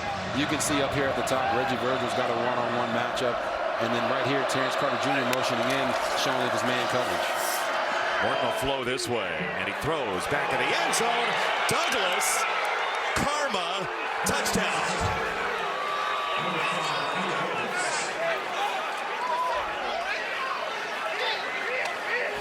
Just a beautiful job. Douglas is going to come in here, act like he's blocking, and then come back out to the back of the end zone. And watch how he stops here. Boom. Hey, you got me covered. I'm going to be instinctual. Stop. Throw it inside, Barron. I got you. Really nice job of just the quarterback and the receiver being on the same page, because that's not the route concept. That's not the play. It's supposed to be in the back corner, but they find a way to make it work. That's a quarterback and wide receiver who, even in a couple of years, have forged a bind, and the extra point is good. Texas Tech by 15. Back to the play on fourth down to get him in range, Robert. So I want you to watch right here, Donovan McIntosh. His eyes are going to be right here on the play. Caleb Douglas is going to go inside and then get around to go deep. The entire defense closes down, and that's why he is so wide open. They normally insert block there, and then the play is dead. So everybody's rallying on that fourth and short to stop the run, and Douglas just sneaks out the back door. Amazing job by him, which should have been a touchdown, but as we say, the ball don't lie, and it eventually found him for a touchdown a couple plays later. This offense, the last 6 drives, 29 points. It was amazing. Yesterday, we were talking to their offensive coordinator, Mac Leftwich, about this offense, and just how he's not had his quarterback for a whole game for most of the year, either because of a blowout, because of an injury, whatever. Mac Leftwich said to us, he goes, look, I never until last year lost a quarterback mid-game. Right. Never. which is amazing considering how many backups have been in already this year. Make sure you take a listen to Robert's podcast, Out of Pocket with RG3. You'll go bananas for it. It's high in potassium, available on YouTube, Spotify, and Apple Podcasts. It's very appealing. Hey, we appreciate that. Listen, if you love football, want to have a good time, want to get smarter about the game, we're talking to great people, celebrities, players from these teams, and having a good time. Make sure y'all join the huddle and go follow us on social media and on YouTube. Waldo came from the World Series in the extra inning game all the way to Manhattan. Waldo. I wonder if Waldo's going to make it back for Game 7. It's incomplete.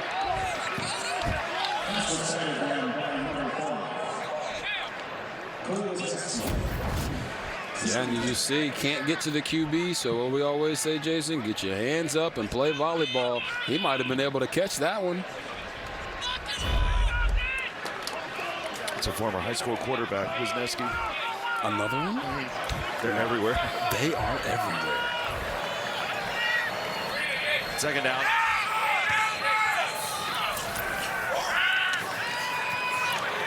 Avery Johnson. Oh. Down the middle, look out below. Garrett Oakley got absolutely hammered by Curry, and it's a form tackle, and it's legal, and it's third down. Good God, you're going to watch Avery Johnson put this on the back shoulder, and John Curry is right there in a hurry. Ooh, Curry in a hurry. My God. Sometimes you just fall into these things, Jason. Garrett Oakley just fell into Curry. 2 times more before.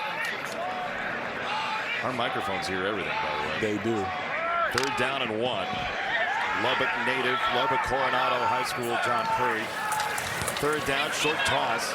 Jackson steps through. Jackson just got tripped up. Oh, baby, he was gone, but Jordan from the ground grabbed him. They just have him offset here, make everyone think they're going to run quarterback draw, pitch it to the outside, pin everyone inside, and then it's Joe Jackson just running over guys backwards. And, oh, if he just keeps the feet up, he might still be running. Instead, we'll hit the end of the third quarter, but with enough big plays in the run game for Kansas State, it's not out of the question they come back. But Texas Tech very resilient after a couple Avery Johnson touchdowns. It's the Red Raiders by 15 after 3. Bailey was working so hard in the running game. These guys have to keep their ears pinned back and understand that you cannot let up at all. It's an option pitch, and it's a juggle for Jackson. It was a late pitch. His defense also playing without Skylar Gill-Howard, who is one of those leaders defensively who went out of that Kansas game and has not been back. He's missed the last 4. Yeah, but when we talked to defensive coordinator Shield Wood, he told us, Skylar might not be in between the white lines, but as a leader, he has stepped up in a big way to still be there for his teammates. And they talked about it last night. We got to get over this hump of beating this team, and especially beating them here in Manhattan. So his leadership has been monumental. Avery Johnson for Tibbs. Oh, man, what a catch. Brilliant effort.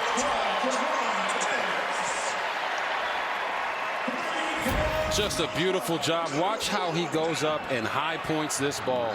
All the young receivers out there, you see the hand fighting, but at the end of the day, you have to catch that football over the top of your head before the DB has a chance to make the play. And Bryce Pollock, number 14 for Texas Tech, is one of the best DBs in the Big 12 Conference. So that's good on good right there. And Tibbs shows up big for Avery Johnson in this offense when they need him the most. Junior year state title game in high school, 225 yards for Tibbs, who's in motion here. It's another run for Avery Johnson. He's inevitable. It's a touchdown. There is a marker in. We'll see if it stands. 69, offense, 10-yard penalty, first down. It's on Taylor Portier. In his 7th year of college football, called for the hold. Yeah, Taylor Portier, you're going to see him right here.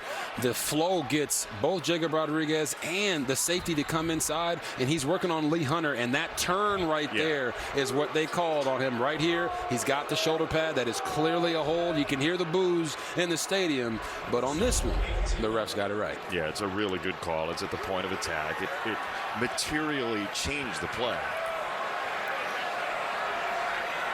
But still, Texas Tech's got to find a way to stop that quarterback run game. Now they motion everyone out. No one goes with them, so they know they've got zone coverage here.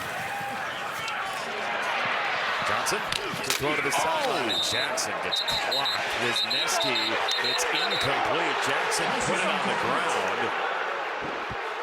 He did not hang on. He thought he did. Oh my goodness! Just listen to this hit, everybody. Violent game of football that they are playing out there. Some people might have said, "Hey, what about targeting?" Yeah. And I know that's what they're clamoring about right now. He did hit him with his shoulder, but it turns into a defenseless receiver conversation about whether or not the receiver had an opportunity. They're going to stop it now. To make a play. Chris Kleiman, he said, "How about targeting?" Yeah, and you'll see right here, after this catch, the receiver is still protected. So that contact right there to the helmet and neck area with the launch, I don't know if he caught that pass either. They could be looking at two things, right? There's targeting possibility, and then there's also the possible catch. He did not complete the catch, didn't look like. And the question is it forcible contact to the head or neck area? Where is the contact in the strike spot? Yeah, and you see it right here. It's the shoulder, but it's still contact to the head and neck area. Right, he did hit him in the face mask, it looked like. Which, so yeah. This is the question to me of, has he been able to get out of the defenseless receiver position? I don't think he has. Yeah, by the letter, I don't think so either. Let's see what Mike Pereira thinks. Mike, what do you see here? Well, this is two things they have to look at on this play. Number one is it a catch? Did he control the ball with the knee down when he was going to the ground? Did the ball pop out, which we can see clearly that it did. The targeting aspect, to me, I don't really like it because it's shoulder, pretty much shoulder to shoulder. Is there a glance off the helmet? Yeah, there is, but it really doesn't fit into what they're looking for, in my opinion, in the NCAA for targeting at this point. So I think basically, I would think that the call would stay as it was, as an incomplete pass. If we did find out, Mike, that the contact, and we're kind of parsing the replays, if we did find out that the contact was into the face mask rather than the shoulder, would you like it for targeting? If he led into the face mask, I would say, but when he does everything he can to turn away from it, I think when you're looking at flagrant hits, which is what we're talking about in targeting, I don't think I would put it in that category. But this has been a difficult day in terms of what we think and what they think with instant replay, so we'll just have to see. Mike, thank you. Appreciate your insight as always. It is a very close play, and as Mike's talking, we've seen a couple replays. It's kind of column A, column B of where the contact was. Was it shoulder or was it looked like face mask from one of the looks, Robert? What do you see? It did look like face mask from one of the looks, but Mikey P's been all over it all day, and that's where, when we're up here having to have these conversations about not really knowing what they're seeing because of some of the calls, imagine what the people at home are saying. I know. So that looked like it was targeting defenseless receiver, shot to the face mask. If it was the face mask. If it was the face mask, and as far as I could see, it looked like the first contact was with the face mask, not the shoulder. See what the replay booth says. There were two elements of the play that were reviewed. After review, there is no foul for targeting.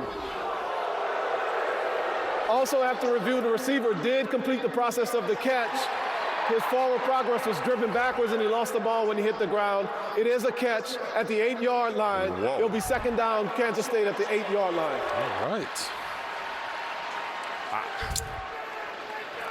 Almost looks like they went 0 for 2 there, Jason. You heard what Mike said. I would have definitely, by some of the plays that we see in the teaching tape that Mike sends weekly, I would have definitely said no catch. Right.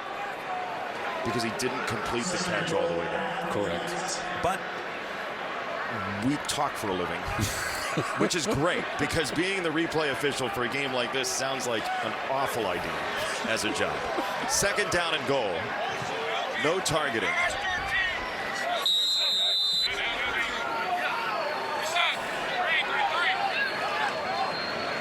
couple of tight ends in, including Lofton. There's Oakley in motion. It's a handoff for Jackson, and he is wrangled almost immediately by Lee Hunter. It's a loss of 1, and it's 3rd and goal. Yeah, you don't see very many 330-pound guys that can move like Lee Hunter right here. Goes with the center, cuts through the 2 of them, and then still is able to get back to the running back. I mean, come on, man. There's guys on Sundays that wish they had this type of athleticism at 330 pounds like Lee Hunter does. That was impressive. Transferred from UCF by way of Auburn. He spent a year at Auburn, did not play. Then UCF, where he was very productive. 3rd and goal, Kansas State. It's a low snap. Johnson plucks it, throws it to the end zone. What a jumping catch by Oakley for a touchdown. There's a marker in as well, back at the 14. But Garrett Oakley, the tight end, went to the top of the mountain. What a play. Romello Height is down on the play as well. There's a lot going on here. A tremendous pass rusher. Height is down on the ground. Oakley has a touchdown for now. It would be the 12th of his Kansas State career. Chris Kleiman waiting for word from the officiating crew.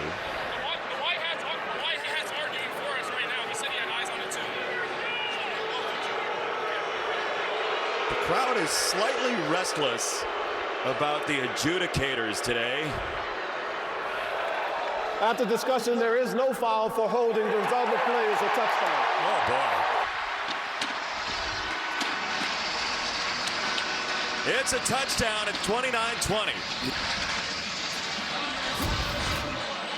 Just a really nice job here. Garrett Oakley, Avery Johnson, hey, he picks up the snap right, doesn't panic, makes the throw, and then you can see, just watch how Oakley goes up, high points this ball, using that big 6'5" frame to come down with that touchdown pass over a corner. That is a play that he's making on Dante Balfour, number 20.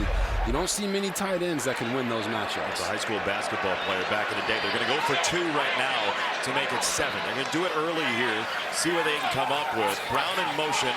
Avery Johnson climbing the pocket, turning left. Johnson sees Bailey, has to jump throw in end zone, incomplete. Now you're down 2 scores with 12:44 to go, but at least you know is the thinking here.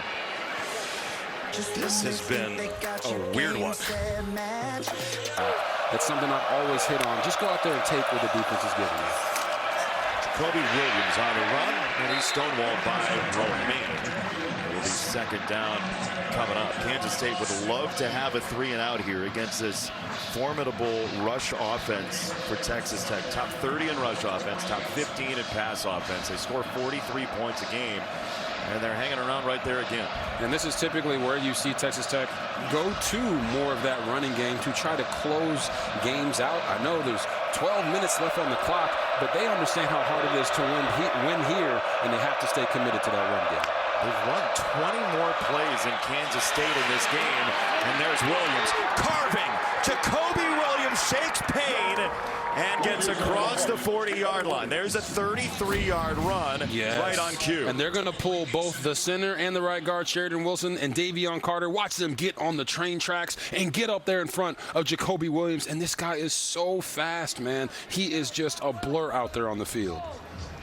Injured player is Asen Newsome for Kansas State, but you know, Taj Brooks is the leading rusher of all time at Texas Tech. He left after last year, and now they have Cameron Dickey and Jacoby Williams, who are 2 of the most dangerous tailbacks in the Big 12. Texas Tech driving when we come back. Safety, man. It's not a good way to spend your Saturday. There's a handoff for Dickey hitting the hole, and he gets turned around by Cobb. A really hard hitter today. It's a gain of 1. But look, Texas Tech has run the ball 36 times today. At some point, that wears down a defense. Yeah, and you're seeing it now. Early in the game, it was a little bit harder to get these yards. Now they're pulling more guys out in front, leaning on guys, and the holes are getting a lot bigger. That's part of that thought process of, if we stay committed to the run game early, it'll pay us dividends in the 4th quarter. And right now, that's exactly what it's doing for Texas Tech. One-on-one on the outside. Morton wants it all. Virgil, incomplete. Fortenberry on the coverage, 3rd and 9. And right here, Reggie Virgil really could have helped himself by going late hands. He jumped to bring this in because the ball was just slightly behind him. That's where we tell him, hey, slow down that speedometer just a little bit, get that DB on your back, and you can late hands and make that catch like he did earlier in the game. You know, we heard from Joey McGuire about Mac Leftwich, and sometimes he'll get on a headset and feel like they've got him, right? We're going to go tempo, we got him. So the fact that they went to the line, maybe that fatigue hasn't set in, at least according to the body language. Now they're stuck with a 3rd and 9. And we'll get a timeout, Texas Tech. Texas Tech takes their first charge timeout of the half. Timeout on the field. Play clock was down to 2. We'll step aside. Big 3rd down coming next. Sami, they haven't generated much. 3rd and 9 here. They'll bring 5 and not get there. Morton's high anyway, and Fortenberry dodges a flag. It is 4th down. When you don't have a true rusher that can create that pressure, you bring it from the second level, and then you're going to see Fortenberry right here. His feet are calm. He breaks on the ball, gets there maybe about the same time the ball does. Ref doesn't call it, but he's competitive at the catch point, and that's the most important thing. Having your eyes on the ball, and you see Barrett Morton saying, hey, man, he got there early. Call those bang-bang plays. Yep. And on that one, they didn't throw it. They're going to punt here on 4th and 9 from the 37.5. Instead of kicking the 50-plus field goal to make it 12, it would still be a 2-score game. They're going to punt, and it better be a good one. And it is. It's inside the 15, but it's still, I mean, you're still talking about crazy competitive Big 12 league. Here comes Bailey around the corner. Johnson with a run. Avery Johnson to the 30. All day long. This one to the left instead of the right, but same play. It's a quarterback draw, and what he's doing is he's seeing this over here. Watch how the holes shift as the play goes. Rebello Heights coming all the way around, boom. He gets right back to the, hey, you want to go over there? Guess what? I know that speed can get me there, unless he's not the biggest guy, but he gets to full speed quickly, almost off the first step, which is a very special trait to have and very hard to defend. There's an injured player, Robert. It's Ben Roberts down on the field, the tremendous junior linebacker who's been a starter the last couple of years. He opened 23 as a backup and then eventually led them in tackles that same year. They are very deep at the linebacker position for Sheil Wood, who you saw moments ago, the defensive coordinator. So Roberts will be off for this play at least. So they brought in number 1, A.J. McCarty, and moved John Curry, their normal star, back inside the box to replace Ben Roberts. Yeah, McCarty sort of a nickel.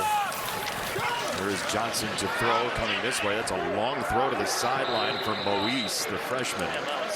I mean, hash mark to hash mark. This would be wide splits in college football. Tell everybody how long these throws are.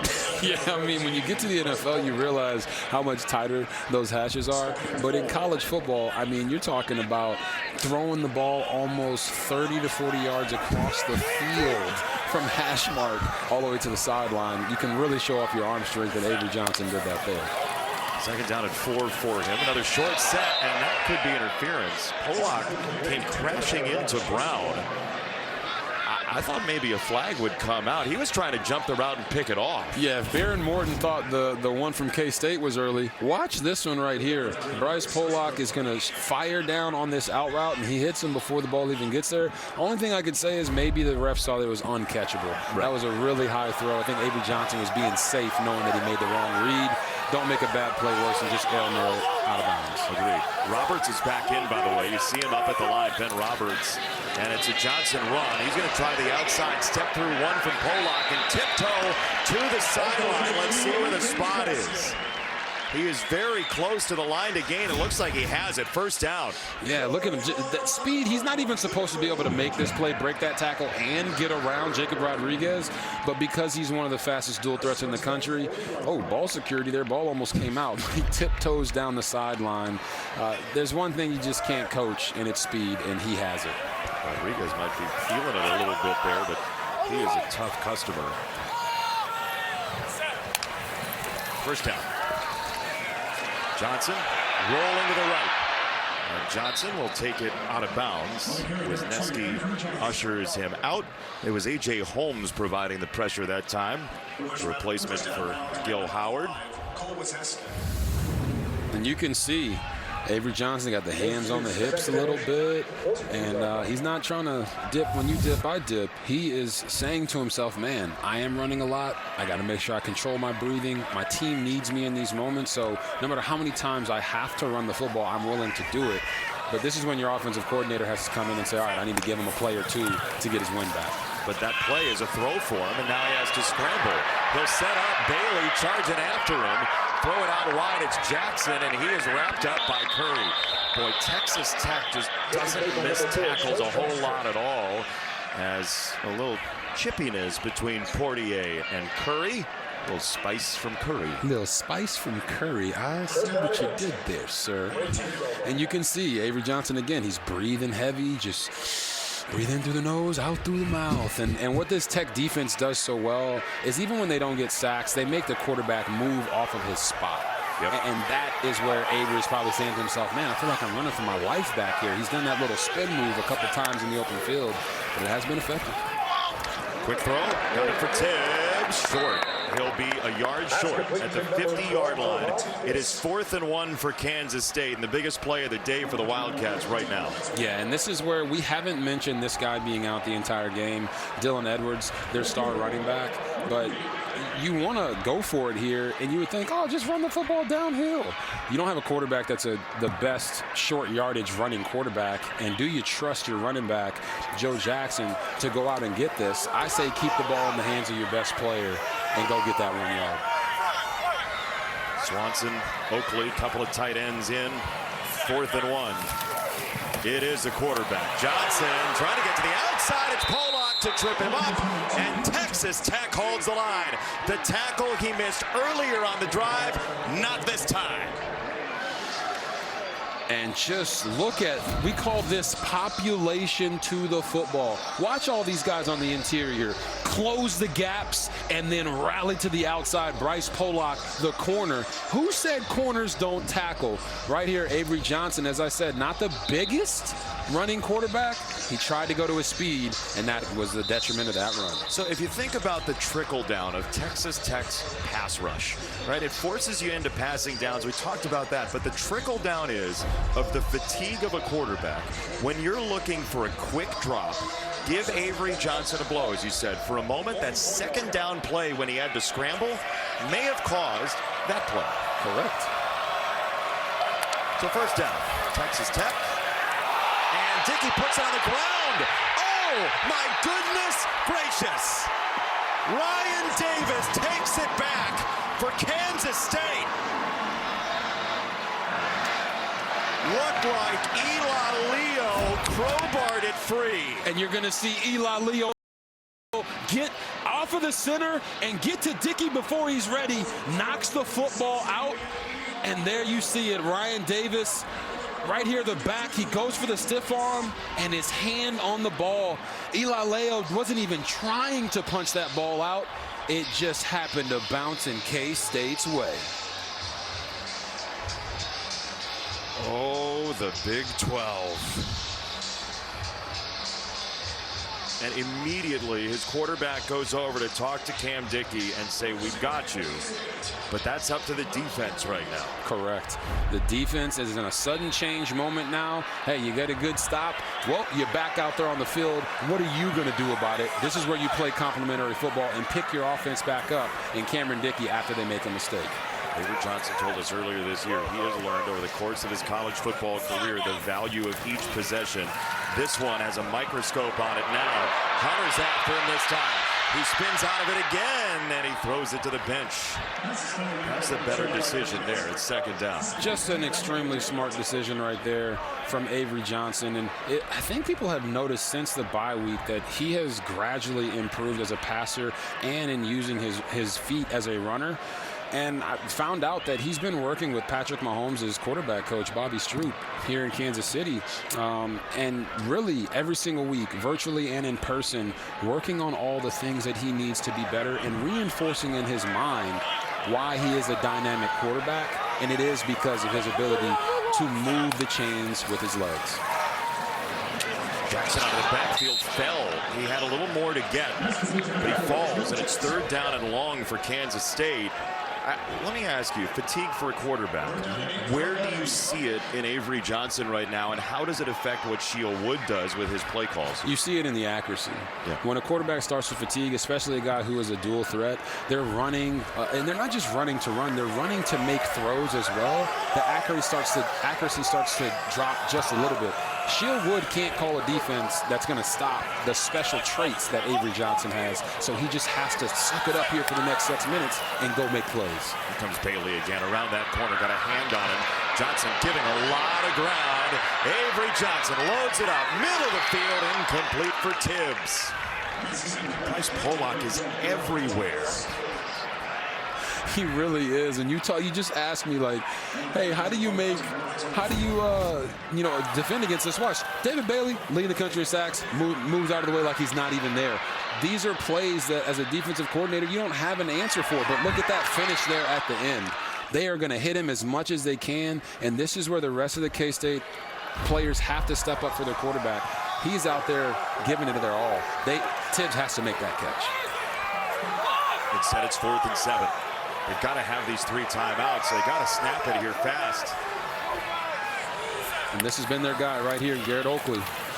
Looking that way. Johnson got it that way. And it's incomplete. He couldn't hang on. John Curry knocked it free. It is incomplete. And Texas Tech again stonewalls K-State. And you're going to see he's going to outside release and run this out route. And it's a great ball from Avery Johnson. We said, hey, who needs to step up? Garrett Oakley, you get off the ball, you got to make this catch. You're past the line, you got to finish it all the way to the ground. But when you talk about making big-time plays, John Curry, Johnny on the spot, attacks the hands as soon as the ball comes in. Amazing job by Texas Tech getting off the field there. Curry, the Lubbock native, did not give up on the play, right? He almost had 2 bites at the apple there on getting the hand in to make the play, and it's just, they are loaded with playmakers. They are, and Jason, your point there is a great one, and I want everyone at home to listen to that. Some guys would complain, hey, he pushed off, what am I supposed to do? John Curry didn't complain. He went and finished that play, and it's always about how you finish. Kobe Williams hit by Payne. Second down coming up. Kansas State 3 timeouts. They won't use them yet. Texas Tech, is there a knockout punch here for this offense is the question. Well, I'm so glad you asked that, Jason, because You're welcome. They've been running the football so effectively, right? You had the fumble there on the last drive, so maybe a little wary of running the ball, but now K-State is in a dire situation, so they're going to play more man coverage. So get the ball to your big guys on the outside, Caleb Douglas, Reggie Virgil. Even if they split out Terrence Carter Jr. and get him isolated with a linebacker, those are the matchups that they want. Right here, you got Terrence Carter Jr. in the slot. Yep, got a linebacker over him, now safety.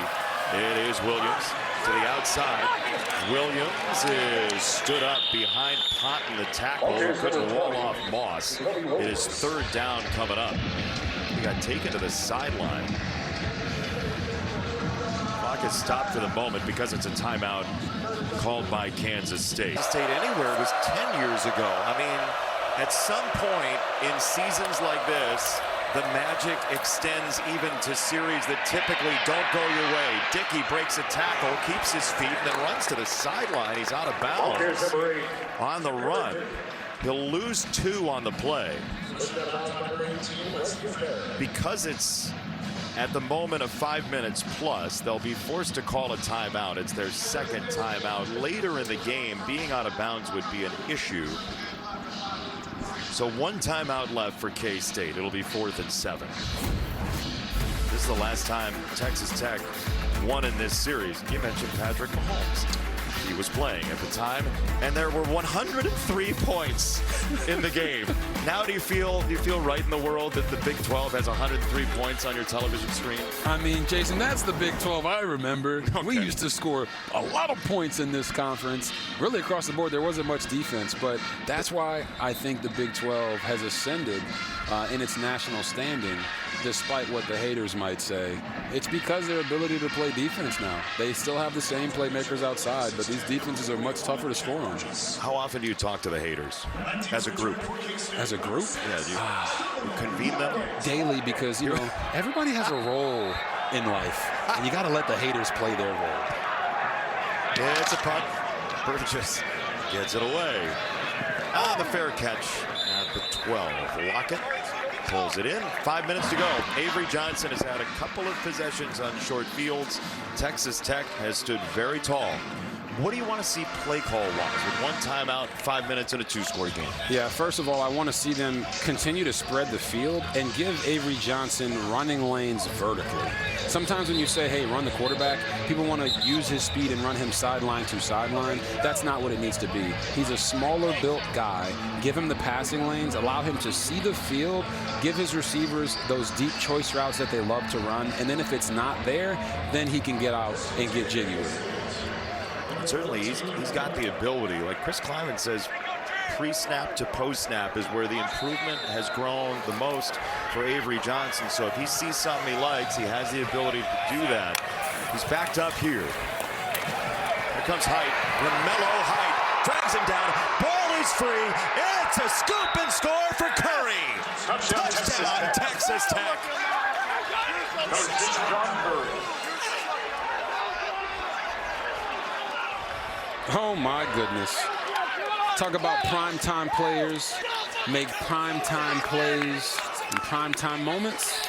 Right there, Romello Height showing you exactly that. Can't wait to diagram that one for you guys after this extra point. They just wear out offensive tackles. Man. He and Bailey together, there is no hiding. And we talk about skill position players as being playmakers. And you talk about an offense that has an array of playmakers. And you're like, wow, how does anybody stop them? This defense has a laundry list of playmakers who can make game-changing plays for Texas Tech. They got 20 points off turnovers today. Unbelievable. And you're going to see Romello Height is here at the top of the screen, and he's going to get to the quarterback in a hurry. Like that fast. That fast. Gets around the tackle, gets to the quarterback as he tries to get out of the pocket. Boom. Goes for the ball because he knows he's got the sack. When you get the fumble and the forced fumble and the sack, they both count. And then, of course, John Curry right there. I want every defender to watch what this man does because it bothers me to my core when I see guys jump on the ball when they have an easy scoop and score opportunity. Trust your ball skills. You played baseball when you were younger. Scoop and score that bad boy and go get your touchdown. See, you believe in other positions. I do. It's nice. It's not just the quarterbacks out there. I will say, though, like, when people talk about Texas Tech and the transfers and the NIL deals and all these guys coming from different places, they have a bunch of guys who've stayed. Yes. Right? They have Jacob Rodriguez, who did transfer in, but much earlier from Virginia. He is a mainstay in this program. But John Curry is a local product from down the road, Lubbock, Coronado. Yep. It is not just a collective of guys from elsewhere coming into this organization.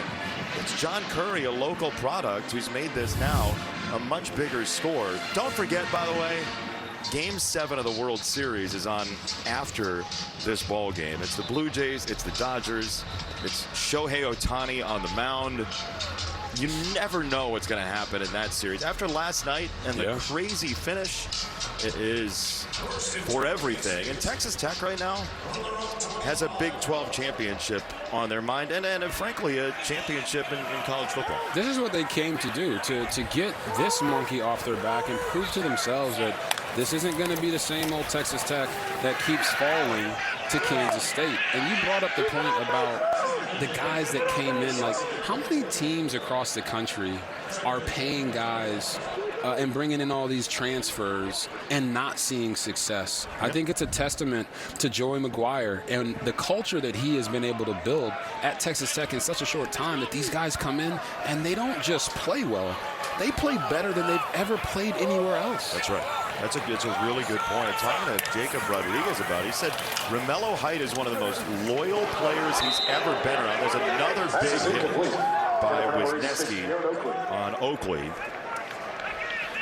But, I mean, when you hear a guy is the most loyal player who's been to multiple different schools, I think it paints transfers in a totally different light. And the best version of transfers is when somebody goes and finally finds the best version of themselves because of their coaches, because of Sheil Wood, the defensive coordinator, and C.J. Ayu, the linebacker coach, who they speak so highly of. Hey, don't clap here. And you talk about Romello Height. You see him lined up there going after the quarterback again. David Bailey almost gets him. Avery Johnson escapes, and that's batted away. I mean, like a volleyball spike by Rodriguez, playing libero. And listen, it's a 16-point game. It's a two-score game.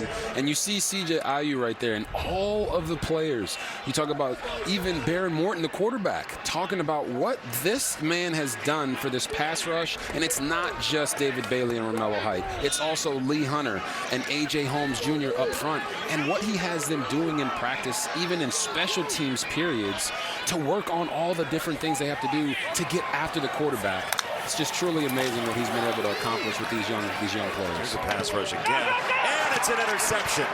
Roberts gets his on a pick down the sideline. Curry had the better angle at the scoop and score, so Roberts led it for him, and Roberts gets a piece of the pie late. Wow. And you're going to see Ben Roberts. He's right here on the end line of the scrimmage. He's going to drop back and attack. Watch as Avery Johnson moves that way. He moves with him. His eyes take him right to the ball, and he throws it right to him. Avery just never saw him. And this is where any quarterbacks that are out there watching, when the game gets late and it feels like, man, I got to try everything I can do to get us in position, you see the excitement from Texas Tech and just the disappointment from Avery Johnson. Young QBs, don't make a bad situation worse. Yeah. If you got to see the whole field, if you're scrambling out and that throw, you can't throw that ball like he's 5 yards in front of you. You got to layer it over the top. There, Avery didn't, and Ben Roberts is celebrating because of it. Well, it's not just physical fatigue, though, right? It's mental fatigue as well, as Williams on the run. But we were talking about C.J. Ayu and talking to Jacob Rodriguez and Baron Morton. They both said one of his superpowers is that he presents the same information to different guys totally differently based on how they learn. It's a very specific, nuanced way of teaching you don't hear about every football coach. Yeah, and as a former player, those are the kind of coaches that you go harder for because you feel like they know you at your core. Hey, it doesn't mean that you can't yell at a guy, you can't say this, you can't challenge him, but there's different ways to challenge guys, and he seems to know the why for every single one of his players, and that's how he attacks, helping them get better. You see the stunned look for Avery Johnson. Here is Dickey on the run, trying to tunnel through. It'll be third down coming up, and just up. What a game coming up. All the marbles in Major League Baseball. Baron Morton wants another touchdown for the road, and he's got it for Douglas, who finds his own camera on a touchdown. Hey, JB, we talked about it. Hey, late in the game, you're going to get those one-on-one matchups. Watch Caleb Douglas right here. He wins it at the line of scrimmage. Hit him with that stiffy right there with the leg, and then late hands. We keep talking about these things for wide receivers. Win at the line of scrimmage, keep some space on the sideline for your quarterback, and when the ball comes in, never let the DB know it's coming. That was picture-perfect execution from those two. Extra point is good. I mean, Baron Morton hasn't been on the field for a couple weeks. They do need to get him some reps here. Yeah, and you see that throw. You can even see his reaction after the throw. You know when a quarterback loves it. Look at him. He's feeling it. I don't know what dance that is. I don't think he knows what it is either. He doesn't. But it looks good. It was so interesting talking to Baron Morton about his story. We've spent some time with him a few times this year and in years past as well. But Baron Morton grew up the son of a coach. And over the process of the conversation, at one point, he said, yeah, I got opportunity. People said it was about my dad, you know, and he just kind of glossed over it. And we doubled back to it. And he was like, yeah, I heard that a ton growing up. And I knew that I needed to play well because of that. Like, he doesn't want to be handed anything and is pretty clear about that. I think there's, in a young person, you don't hear that as definitively and as confidently about who he is as we heard it from Behren Morton. I agree. I agree with you completely, and it's a rare thing, as you talked about, and we're going to get to this Behren Morton of what he's been able to do today, just getting the ball out, getting back into the flow, you know, just freely getting his eyes to these throws, making throws on the move, making off-schedule plays, being willing to, you know what, the play's not right, we're going to make it right. He's been an eraser today, and that's what offensive coordinator Matt Leftwich said. When I call a play, I have less fear when Behren Morton is on the field, because even if it's not right, he's going to make us right. And I think the fact that Behren feeds off of the negativity of people saying he's only got this because of that, and his dad this and his dad that, he accepts that criticism and doesn't run away from it. That's a very special quality. And for a team that's trying to get over the hump like they did today in Manhattan and trying to go out and accomplish their dreams of winning a Big 12 and going to the college football playoff, dancing, by the way. This is the kind of guy you want leading you all the way. That level of swagger. Look at that smile. That's a 100-watt smile, and he has every reason to have it today. Jacob Knuth is in to play quarterback for Kansas State, and he hands it off for Rice again. Behren Morton and Jacob Rodriguez are connected as well. Behren Morton's freshman roommate was Jacob Rodriguez's best friend from high school. They've known each other for a while now, and they're trying to build this thing from the ground up for Texas Tech together. I thought it was funny when he said, you know, they're in high school going against these teams, and Behren Morton found out that his team was like, yeah, there's this Mexican over at this other school, Jacob Rodriguez, and he's a tough guy to play. He's glad he's on his team now. Defense has been brilliant once again, creating turnovers and havoc. And here is Rice on the run. He is stood up by Bryce Ramirez, another longtime Texas Tech linebacker. And that BYU game coming up is going to be one of the top games in the Big 12 this year. Yes, it is. And you're talking about a quarterback in Bear Bachmeier for BYU that has really the entire country in a chokehold. We've called 2 of their games over the past 3 weeks. They're a team that hasn't really played a full 60 minutes yet. But now with Texas Tech having their quarterback back and having this type of performance against a very hot Kansas State team, it adds even more intrigue to that matchup next week. For the top of the table in the Big 12, Aiken with a fair catch. We've got $1:17 to go. Texas Tech will kneel down a couple of times. You know, Kansas State had a chance to jump back into this Big 12 race. They have fought hard for Chris Klieman, but Texas Tech was overwhelming defensively today. I wonder, we saw Ohio State earlier today, right? And Joel and Gus talked a lot about their defense as well. Behren Morton's having a great time right now over on the sideline. Sorry, I was distracted. The best defense discussion in college football is a really difficult one. Yeah, it is. And, you know, Ohio State and what they've been able to do offensively when you have Carnell Tate and Jeremiah Smith at wide receiver, it feels like they can do whatever they want on the offensive side of the ball. Defensively, I still lean a little bit more towards Texas Tech, especially after today's performance. Coming into this game, I was like, they're one of the best. I don't know if they are the best. But after today, how this offense for Texas Tech struggled and the defense kept them in it, and Jacob Rodriguez, I mean, we're going to have a serious discussion about whether or not Jacob Rodriguez and David Bailey should be in the conversation for the Heisman Trophy. Really? Yes. This is a special day for Jacob Rodriguez, by the way. He got to go home, see the house that he and Emma bought and renovated. An extra bounce today for him. But you see, I mean, we just cut to Rodriguez and Bailey and Romello Height. Like, this is a loaded defense led by Rodriguez, but they have all sorts of names getting Texas Tech its first win against Kansas State in 10 years. Game 7 of the World Series is next.